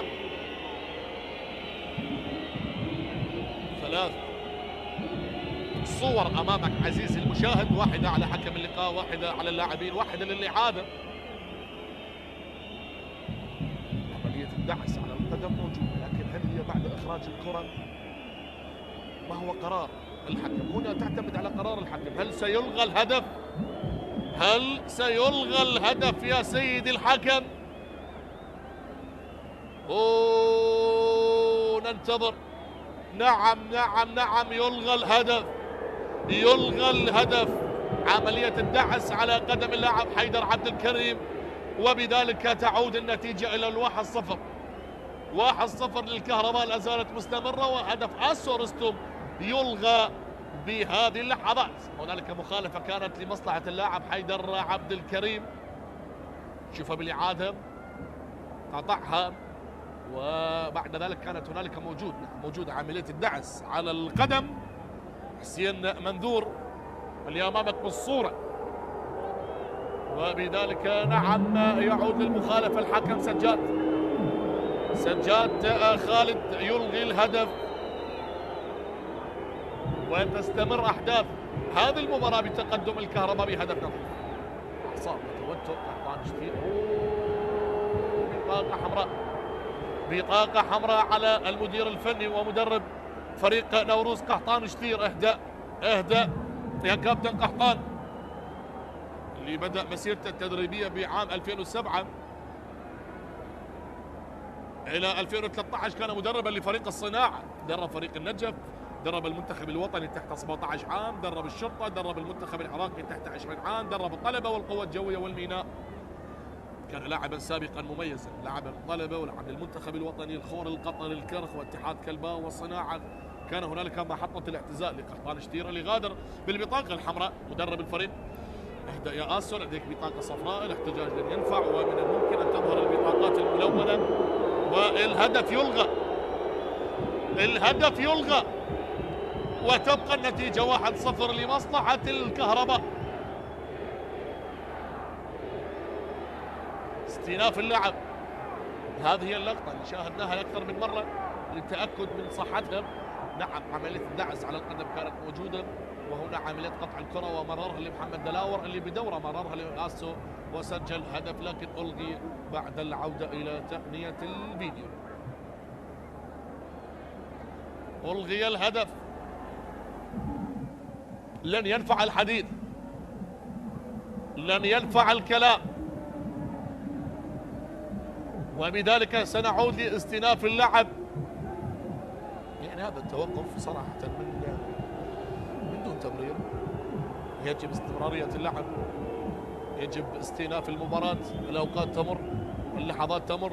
هنا قحطان شتير يغادر بالبطاقة الحمراء، مدرب فريق نوروز. إذن استئناف اللعب والعودة لأجواء اللقاء، هذا ما نريد، أن تبقى المباراة مستمرة، لأن قريبين من الدخول للدقيقة 60 ومتبقية تقريبا نصف ساعة 31 دقيقة إن صح التعبير لنهاية الوقت الأصلي لشوط المباراة الثاني. وبذلك الكرة من الطرف الأيمن الآن انطلاقة، لن يهدأ المارد، لن يهدأ الأحمر، لن يرفع الراية البيضاء نوروز.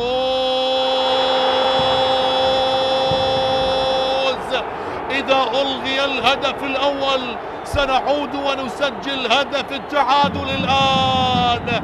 نعم المارد الأحمر يسجل، الربيع لا يموت ونوروز لا يرحل دون أن يترك بصمة كبيرة. نعم هكذا يريدها المارد الأحمر. الختام بنكهة الكردية بطعم الشمال، ترسم هذه اللوحة، وهدف التعادل يسجل إبراهيم محمد بالدقيقة 59. إبراهيم محمد يسجل أول أهداف هذا الموسم وأول أهداف نوروز بهذه المباراة. شوف محمد دلاور، هي تنطلق منا كل الكرات، صنع الأول وألغي، وصنع الآن الهدف الجميل. لن يرفع الراية البيضاء، لن يستسلم نوروز، سيحاول، سيقاتل بكل طريقة، بأي طريقة، وبعد ذلك سجل هدف التعادل. هذه المرة إبراهيم بتمريرة من المتخصص وصاحب التمريرات الذي تقدم بأجمل صورة هو محمد دلاور. إذا نعم هدف التعادل يصل. إبراهيم يحتفل بعد إلغاء الهدف الأول اللي سجله آسو رستم بثواني قليلة، يسجل هذه المرة إبراهيم. إذا تغييرات قادمة للكهرباء، تغييرات وإضافات قادمة، اسماء جديدة. يغادر من هنا اللاعب معين أحمد. والتغييرات القادمة محمد دلاهي اللاعب الموريتاني يشارك بهذه اللحظات. بنفس التوقيت هنالك مباراة الكرخ ودهوك نتيجتها 3-1 لمصلحة دهوك حتى اللحظة، وهنا كرة تصل من اليسار لا زالت قائمة بالنسبة للكهرباء. قلت فعالية الكهرباء بالشوط الثاني بعد تغييرات قحطان جدير. هنا الإضافات وصلت بعد تغييرات قحطان جدير، وصلت التغييرات.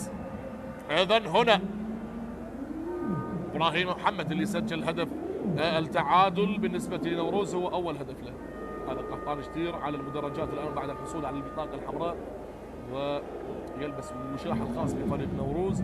وهنا الجماهير المؤازرة هنا حتى وإن كانوا بالمركز العاشر، حتى وإن كانت آخر مباراة، فنحن لكم عاشقون، فنحن لكم مؤازرون، فنحن معكم في السراء والضراء.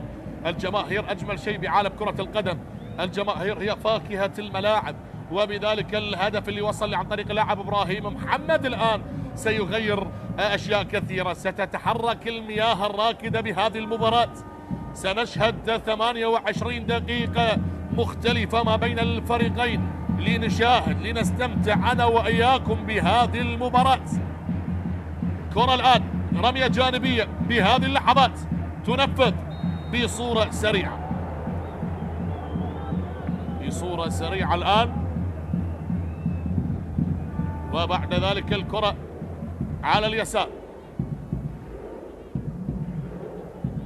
نشاهد الآن تدخل كان عن طريق اللاعب ندفريكي اللاعب النيجيري. هذا اللاعب سبق واللاعب للنفط والجوي، يعني كان موجود في دورينا منذ فترات طويلة. هذه كرة تلعب الآن من اليمين، لكن الحارس هاني شاكر حارس مرمى فريق نوروز، والتمريرة اللي تصل من الجهة اليمنى. الاستلام على مستوى الصدر، تحضير للكرة إبراهيم صاحب هدف التعادل حسام كاظم. المباراة لم تنتهي بعد، لا زال فيها الكثير والكثير، لا زال فيها قصة لا زالت تكتب حتى هذه اللحظة. الكرات العالية اللي بدأ يعتمد عليها فريق نوروز، والتشتت الدفاعي اللي واضح بصورة كبيرة من لاعبين الكهرباء. والكرة لندفريكي إيفونيتش يلعبها بصورة سريعة على مستوى الكعب. هنا التلاعب، هنا المهارة، لكن الكثرة تتفوق. وأموري فيصل هو من يقطع الكرة، لا زالت قائمة من الطرف الأيسر، انطلاقة نحو الأمام، وبعد ذلك العودة للخط الدفاعي. عادت الكرة لحارس المرمى، لحارس المرمى هاني شاكر. هاني شاكر عالية الكرة، رأسية لا زالت قائمة بهذه الأثناء. مباريات تمر أيضا بالساعة 9:30 اليوم. النجف يواجه الطلبة والقوة الجوية يواجه نفط ميسان، وغدا بإذن الله تعالى المشهد الختامي كربلاء والحدود، الفريقين الذين هبطوا بصورة رسمية، ونفط البصرة وأربيل.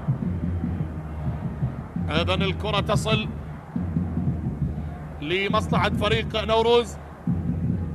تبادل للتمريرات الآن بمنتصف الملعب بعدما شارك، أعطى تغييرات، نعم أجرى تغييرات بالنسبة لفريق الكهرباء. السيد راضي شنيشل بإضافة اللاعب منتظر رحيم واللاعب محمد دلاهي لاعب الموريتاني. هذه كرة عالية لكنها تصل إلى خارج الملعب. نعم بالتغييرات اللي أجراها أيضا مدرب نوروز بإضافة بالشوط الثاني مروان حسين وندفريكي إيبونج، وأيضا بالشوط الأول تغيير الاضطرار اللي كان بعدما شارك اللاعب محمد دلاور هو اللي صنع الهدف، هدف التعادل. رمية جانبية الآن تنفذ بهذه اللحظات، نقلة من اليسار والكرة عالية، بعد ذلك تجاوزت خط المنتصف. وهنا القوة البدنية، شوف الذكاء، شوف الهدوء، شوف التمرير والنقل من اليسار، لكن هنا التمويه جميل.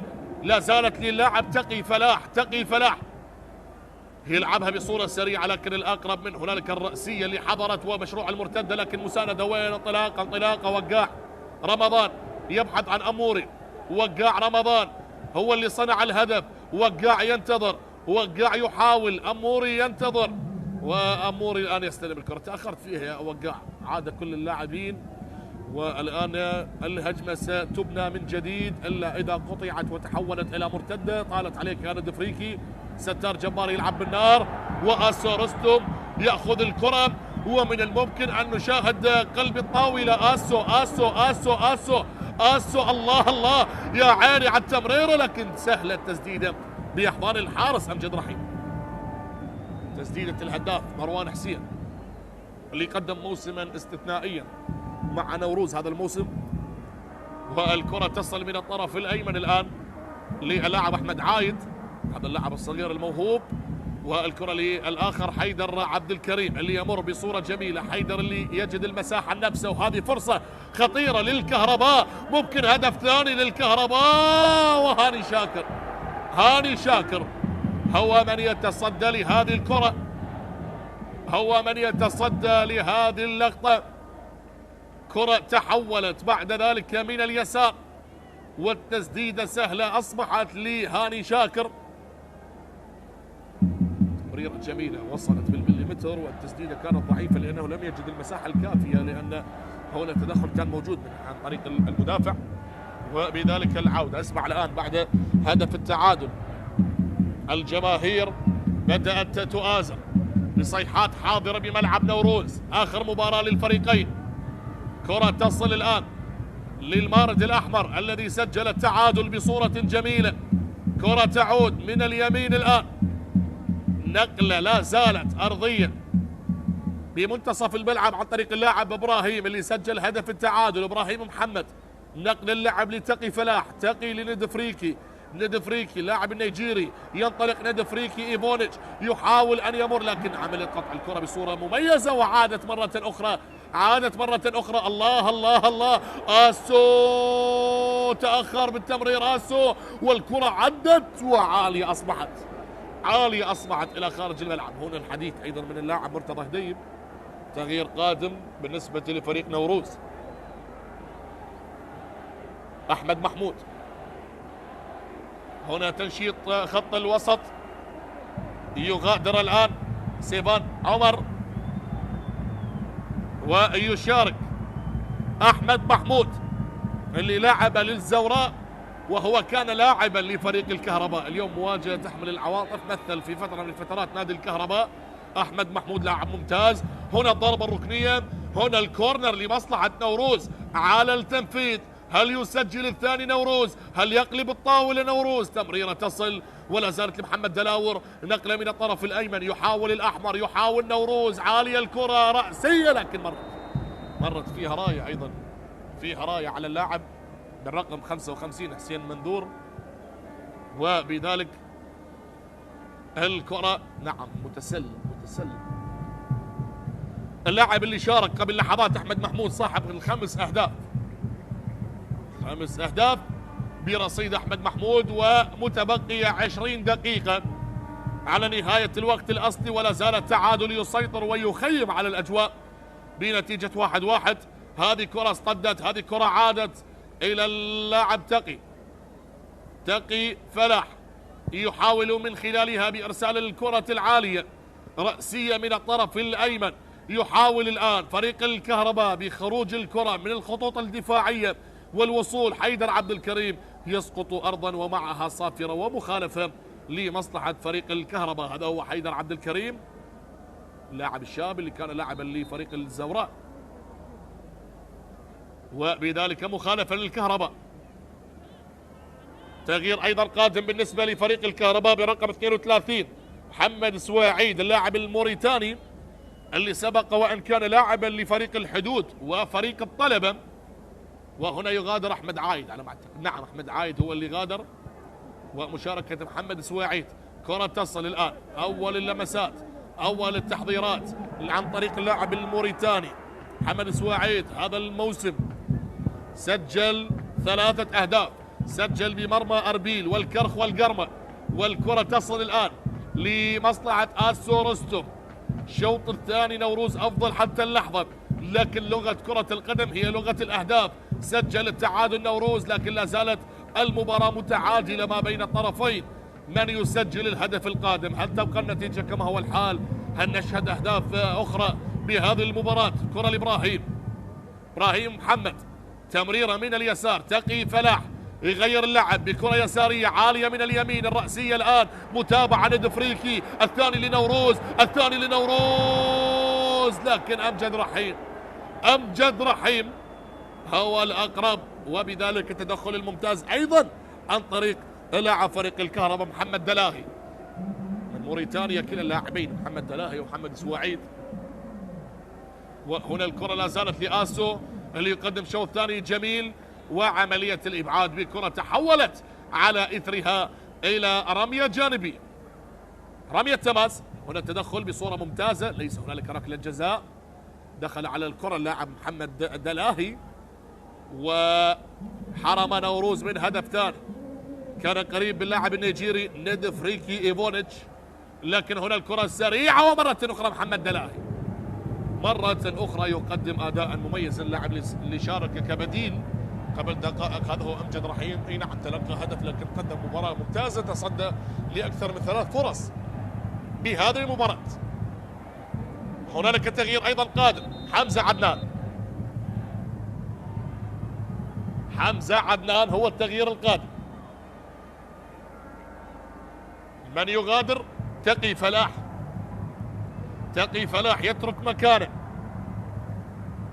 اللاعب تقي فلاح اللي سبق واللاعب لنفط الوسط وأمانة بغداد، يشارك الآن حمزة عدنان اللي لعب للكرخ وللنجف وللجوية وللزوراء.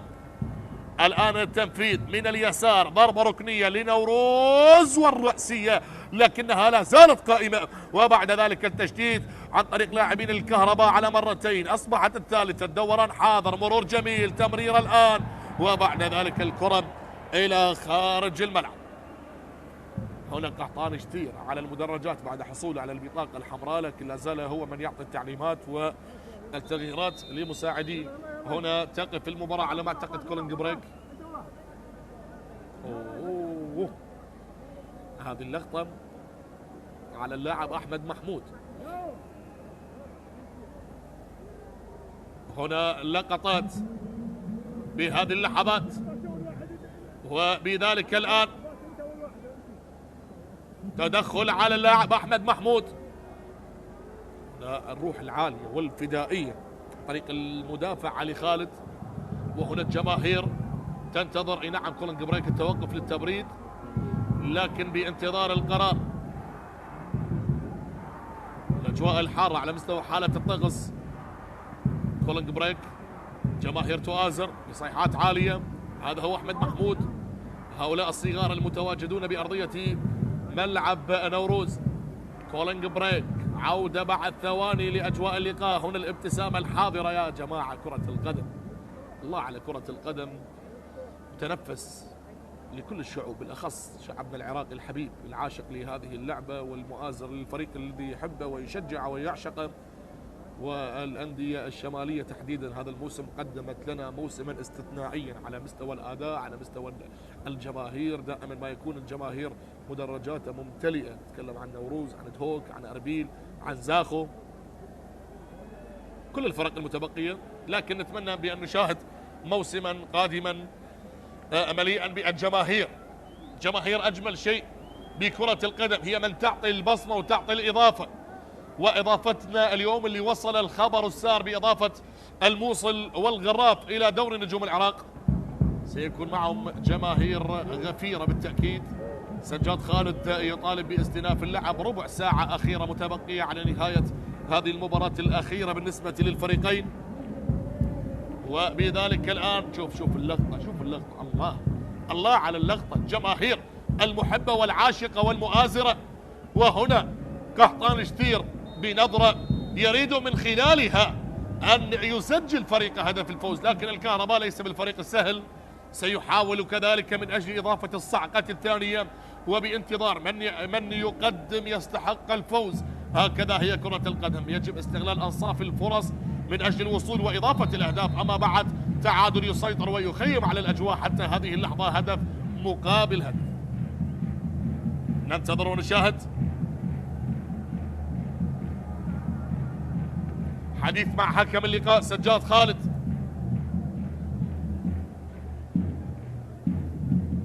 ماذا هنا؟ بطاقة صفراء، هذه المرة على اللاعب إبراهيم محمد اللي سجل هدف التعادل.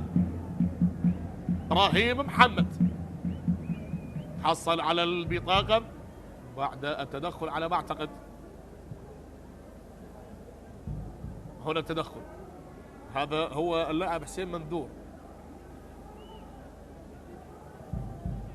لنشاهد الآن البطاقة قدمت لإبراهيم محمد، وبذلك ننتظر الآن بهذه اللحظات الصعبة من عمر المباراة بطاقات من هنا ومن هناك، وهنالك عودة أو ماذا؟ لننتظر ونشاهد. تلغى على ما أعتقد، ليس إبراهيم، نعم هذا ما شاهدناه. هذا هنالك يا سيدي اللي ارتكب المخالفة على ما يبدو حسين منذور. حديث مع سجاد خالد يقول له ارجع على الفيديو. مباراة وسط احتجاجات توقفت كثيرا صراحة، بالاخص بالشوط الثاني توقفت لأكثر من مرة. نعم البطاقة للاعب حسين منذور، هذا ما شاهدناه بالإعادة. استغربنا من وجود البطاقة الصفراء على اللاعب إبراهيم محمد. وعودة لأحداث اللعب، عودة لأحداث اللعب. نشاهد الآن مخالفة مع بطاقة صفراء على حسين منذور، والكهرباء يريد العودة للتقدم بعدما كان متقدما بشوط المباراة الأول، ونوروز يريد قلب الطاولة وتسجيل هدف ثاني. لننتظر ماذا تخبئ لنا 12 دقيقة المتبقية. كرة تصل الآن لفريق نوروز من اليمين للمارد الأحمر اللي يمرر من خلال هذه الكرة اللي تصل ولا زالت قائمة لحارس المرمى هاني شاكر. هاني شاكر الآن تمريرة لا زالت من اليمين، تحضير لا زال، نقلة موجودة، انطلاقات الآن. نوروز بعدما سجل التعادل كسب الثقة الكهرباء وإجراء التغييرات بإضافة محمد سويعيد ومحمد دلاهي. والكرة تصل الآن بمنتصف الملعب. إذن غياب هداف فريق الكهرباء نهاد محمد صاحب 8 أهداف حتى هذه اللحظة، وحمزة عدنان اللي شارك كبديل أيضا يمرر من الطرف الأيمن. أصبحت بمنتصف الملعب نقلة ممتازة لأحمد محمود أيضا شارك كبديل. أحمد وحمزة ومحمد دلاور ومروان وندفريكي، 5 تغييرات أجراها قحطان شتير. هذه محاولة والتسديدة لكنها مرت إلى خارج الملعب. مرت هذه الكرة. أمجد رحيم بحديث مع زملائه بهذا التوقيت، والكل لا زال يترقب المتبقي بأجواء هذه المباراة. مباراة جميلة تقدم من الفريقين، وبذلك التعادل يسيطر على أجواء اللقاء. آخر مباراة للفريقين هذا الموسم، آخر مباراة لموسم 2024-2025 بالنسبة للفريقين. أما بعد هذا ندفريكي يحاول الآن. أحمد محمود تمريرة من الطرف الأيمن لا زالت قائمة بالنسبة لنوروز. ندفريكي يستلم ويحاول، يسقط أرضا ومعها الصافرة والمخالفة لمصلحة فريق نوروز. مخالفة لندفريكي إيفونيتش اللاعب النيجيري.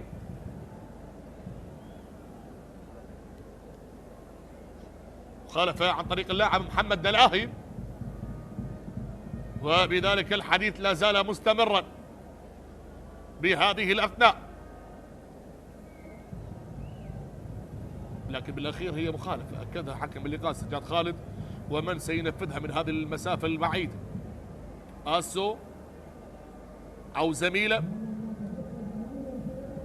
يقف على الكرة لاعبين نوروز الآن. 10 دقائق أخيرة ومخالفة ركلة حرة مباشرة من هذا المكان، من هذه المسافة البعيدة. هل يفعلها نوروز؟ هل يفعلها نوروز؟ والتسديدة غيرت مسارها إلى خارج الملعب، ضربة ركنية لمصلحة نوروز. قدم آسو لتنفيذ، هذا اللي نفذ المخالفة حمزة عدنان اللي شارك بديل. وبذلك لا زلنا ننتظر ولا زلنا نشاهد. وها هنا الكرة من اليسار بالنسبة لنوروز. هل هنالك المفاجأة؟ هل هنالك مفاجأة؟ لكن أمجد رحيم هو من يتدخل. محمد دلاور هنا مكمن الخطورة، هو اللي يصنع الخطورة. محمد دلاور من اليمين الآن. الله الله لو مرت، لكنها رمية جانبية تنفذ، وعلى ما أعتقد لنوروز. هي لنوروز. نعم شاهدنا الراية هي لنوروز. حديث لتهدئة الأوضاع من حكم اللقاء.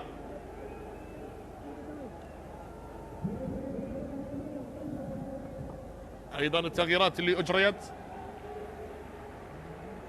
والحديث اللي لا زال موجود ما بين اللاعبين. منتظر رحيم الرقم 46 اللي سبق واللاعب للقرمة وللصناعة.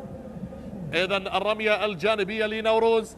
تعادل لا زال يسيطر على أحداث اللقاء، وينتظر من خلال أحد الفريقين بأن يضع بصمته الخاصة. الكرة تنفذ رأسية، عادت مرة أخرى بمنتصف الملعب. هذا حمزة عدنان. الله على المرور، لكن ممكن الكلفك مرتدة. هذا المرور، الكرة تعود الآن، اصطدت وعادت. الله الله الله، شوف يتحكم بالكرة كما يريد.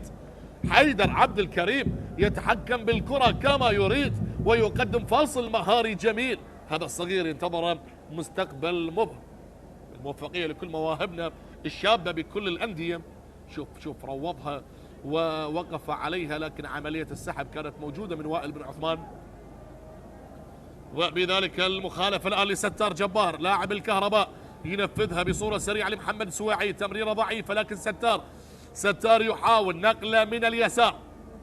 بالنسبة لفريق الكهرباء عالية أصبحت، وبذلك تصل بمنتصف الملعب. الأوقات الأخيرة المتبقية هل نشهد فيها أهداف أو لا؟ كرة من اليمين الآن، محاولة لا زالت قائمة بالواحد على واحد. ندفريكي يحاول يدور مع الكرة، يمر لمحمد دلاور. عالية الآن، الرأسية غابت ووصلت للكهرباء وعادت لنوروز من بعيد، والتسديدة لكن الحارس أمجد رحيم. اللاعب لنفط ميسان. شوف التسديدة المميزة، روضها أمامه وصوب باليسار. كرة قوية ساقطة لكنها سهلة بأغدى أو بأحضان الحارس، بأحضان الحارس أمجد رحيم. كرة تصل الآن بهذه اللحظات إلى رمية جانبية تنفذ بصورة سريعة، لكن قطع الكرة إلى خارج الملعب.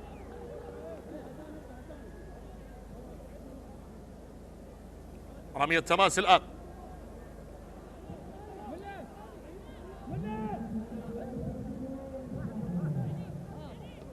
شاهد بهذه اللحظات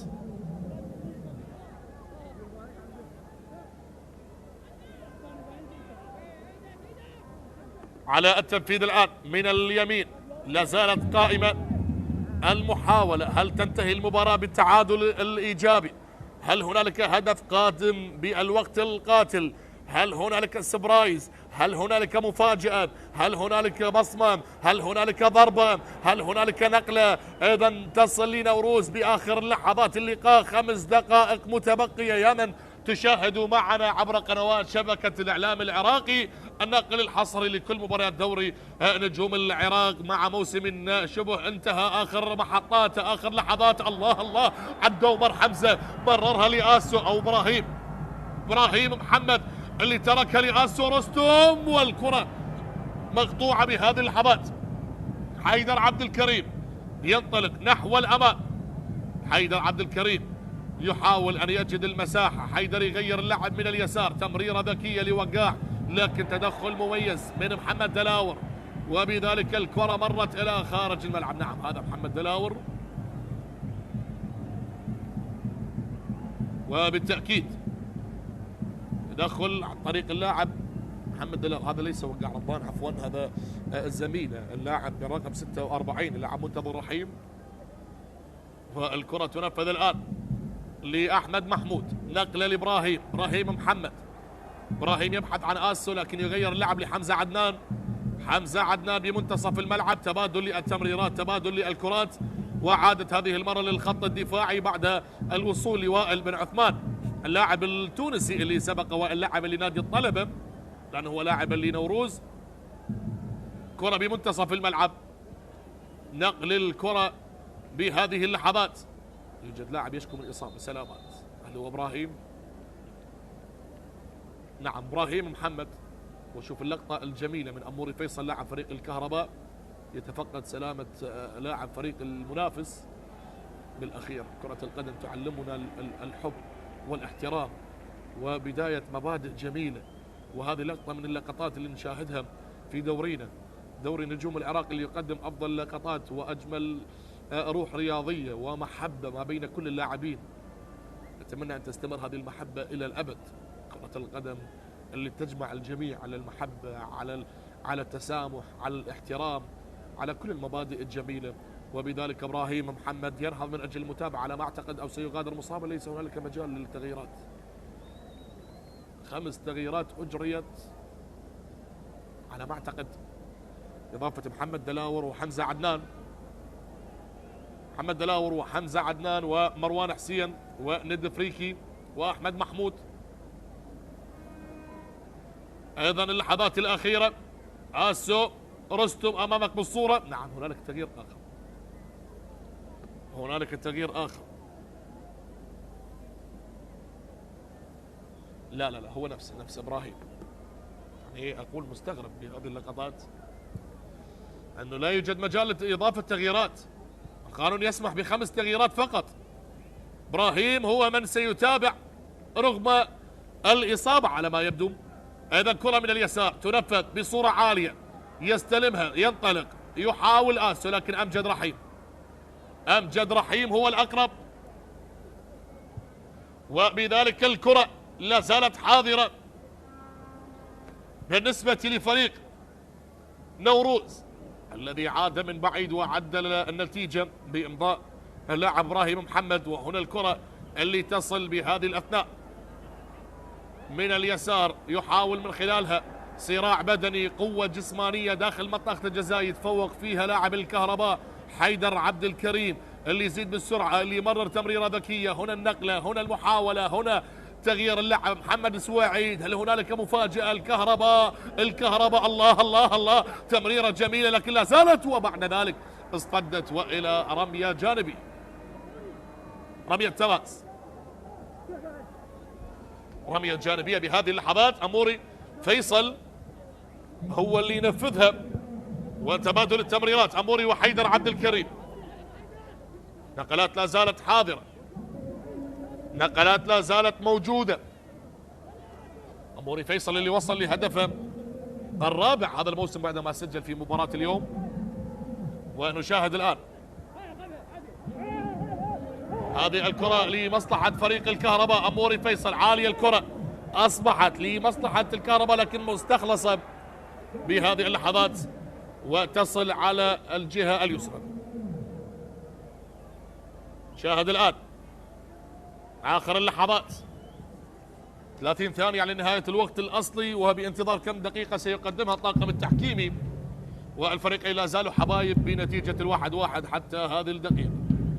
كرة من اليمين، أموري تسليم واستلام، وهذه النقلة لكنها عالية تحولت من خلالها إلى رمية جانبية. خلينا نستغل هذه الأوقات. شكرا لكل الفرق، شكرا لكل المدربين، شكرا لكل طواقمنا التحكيمية، شكرا لكل من عمل خلف الكواليس، شكرا لكل من قدم يد العون لإنجاح هذا الموسم الطويل الجميل، شكرا لكل لاعب قاتل من أجل الشعار، شكرا لكل مدرب عمل بمهنية، شكرا لكل حكم كان متواجدا لقيادة كل المباريات. أيضا 7 دقائق يا من تتابع عبر قنوات شبكة الإعلام العراقي، 7 دقائق وقت كبدل ضائع لنهاية أحداث هذه المباراة للجولة الأخيرة ما بين فريق نوروز وفريق الكهرباء. 1-1 سجل الكهرباء أموري فيصل، سجل لنوروز إبراهيم محمد. وهنا كرة بمنتصف الملعب. 7 دقائق طويلة بالنسبة لهكذا مباراة، ممكن أن نشاهد هدف فيها، ممكن أن نشهد هدف في هذه ال7 دقائق، لكن لمن؟ هل هو لأصحاب الدار؟ هل هو لنوروز؟ هل هو للضيف القادم؟ نادي الكهرباء. هل هنالك مفاجآت قادمة بهذه اللحظات الأخيرة؟ خلينا نشوف، خلينا ننتظر، خلينا نترقب، خلينا نستمتع. 7 دقائق انتهت منها دقيقة ومتبقي 6 دقائق. هل يفعلها أحد الفريقين ليسجل أول أهداف اللقاء وثاني أهداف المباراة؟ عفوا ثاني أهداف المباراة. خانتنا الذاكرة وبدينا ننسى الأهداف، بدينا ننسى الأهداف بهذه اللحظات. نعم، أقصد أن من يسجل ثاني الأهداف بالنسبة لفريقه وليس الهدف الأول باللقاء. الكرة تصل. نعم، المباراة فيها هدفين تقاسمها الفريقين، هدف للكهرباء وهدف لنوروز. هنا أموري أراد أن يقف على كرته لكن فقد التوازن والتمريرة لا زالت قائمة. محاولة الآن لنوروز، الكرة اصطدت. يوجد لاعب مستلقي على أرضية الملعب على ما أعتقد، يوجد لاعب مستلقي على أرضية الملعب على ما أعتقد. آسو يحاول العبور والكرة مرت إلى خارج الملعب. نعم، هنالك لاعب أموري فيصل. سلامات بحديث مع اللاعب علي صالح. أموري فيصل والالتحام البدني اللي كان موجود بهذه الكرة. خلينا نشوف، هو اللي فقد توازن بأول مرة لكن صراع بدني، صراع على مستوى الأقدام. وهنا مرتضى هديب. وبذلك الآن الوقت البدل الضائع يمر وثوانية تنقضي والتعادل يخيم ويسيطر على الأجواء الرأسية الآن. بعد ذلك عادت بالنسبة للكهرباء تشتيت الخطر. هذا محمد سويعيد لكن حمزة عدنان والتسديدة أمجد رحيم يتصدى لهذه الكرة. عادت لفريق نوروز هذه المرتدة خاطئة. الكرة تصل الآن بالنسبة، شوف يستعرض مهاراته. الله عليك يا وقاع. هذه كرة للكهرباء والتسديدة لكنها مرت. خلينا نشوفها بالإعادة يا مخرج. حسام كاظم جرب حظه، خلينا نشوفه بالإعادة. استلام وقاع رمضان وحركاته. الله عليك يا ولد، الله عليك يا لعيب. كرة لآسو يغيرها، لا زالت قائمة ومحمد دلاهي يتدخل وتصل مرة أخرى من الطرف الأيمن. مرة أخرى وقاع لكن هذه المرة إلى خارج الملعب. يريد استفزاز لاعبين فريق المنافس. وقاع رمضان وكرة تصل لفريق نوروز بهذه الأثناء، بهذه اللحظات. دقائق تمر، ثواني تمر، ولا زالت الأحداث قائمة بالتعادل الإيجابي. هدف مقابل هدف ما بين نوروز وفريق الكهرباء. تصل الآن لأحمد محمود. عالية الكرة جميلة. هل يلحقها؟ لا. عالية الكرة أو بعيدة الكرة مرت إلى خارج الملعب. هذا محمد دلاور من النقاط المهمة في نجاح وبقاء نوروز بهذا المركز. الآن على هذه النتيجة نوروز يصبح برصيد 53 نقطة والكهرباء برصيد 49 نقطة. توجيهات وهنا تغييرات. إعطاء الفرصة للشباب. تغييرات قادمة بالنسبة للكهرباء. أيضا الكرة تلعب بصورة سريعة من الطرف الأيمن. من هي التغييرات القادمة؟ خلينا نشوف هنا الحديث. أيضا بالرقم 5 حسين جاسم العيبي، وبالرقم 7 عباس عادل. تغيير القادم لإعطاء الفرصة لهؤلاء الشباب الموهوبين بالرقم 7 عباس عادل وبالرقم 5 حسين جاسم. شاهد الآن من سيغادر. خيارات المدرب راضي شنيشل ومساعدة قصي منير. هذا هو أموري فيصل. نعم، هنالك التغييرات والمتبقي دقيقتين فقط.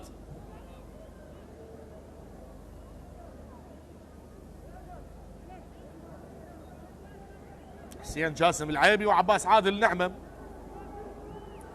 نجل مدرب فريق النفط، اللي إدارة النفط جددت الثقة بالمدرب عادل نعمة للموسم القادم. أيضا هذا هو عباس بالرقم 7 يشارك. موري فيصل يغادر ووقع رمضان. يشارك عباس عادل وحسين جاسم. أيضا نشاهد بهذه اللحظات آخر الثواني لنهاية هذه المباراة، والكرة تصل بهذه اللحظات. حيدر عبد الكريم يرسلها عالية وبأحضان الحارس، بأحضان الحارس هاني شاكر. وهنا الكرة تصل بمنتصف الملعب. محمد سويعيد، تعود النقلة، الاستلام لحيدر، يدور حيدر، يخسرها حيدر. نوروز الآن والمخالف، نعم فاول تكتيكي لا يرد تلقي هدف في آخر لحظة. حق مشروع متعادل النتيجة ما بين الفريقين.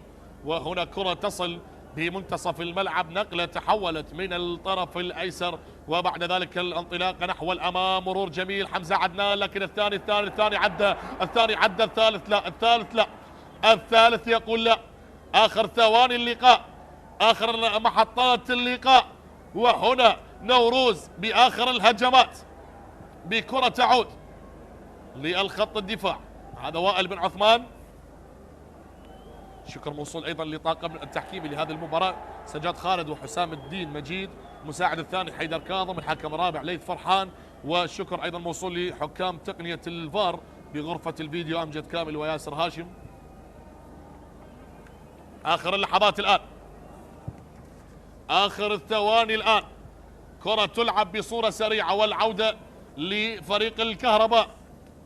عادت مره اخرى الان على اليمين. حيدر عبد الكريم انطلق وحاول. آخر الهجمات، آخر اللحظات، هذه اللمسة الأولى يحاول من خلالها، وبعد ذلك عادت الكرة من اليسار.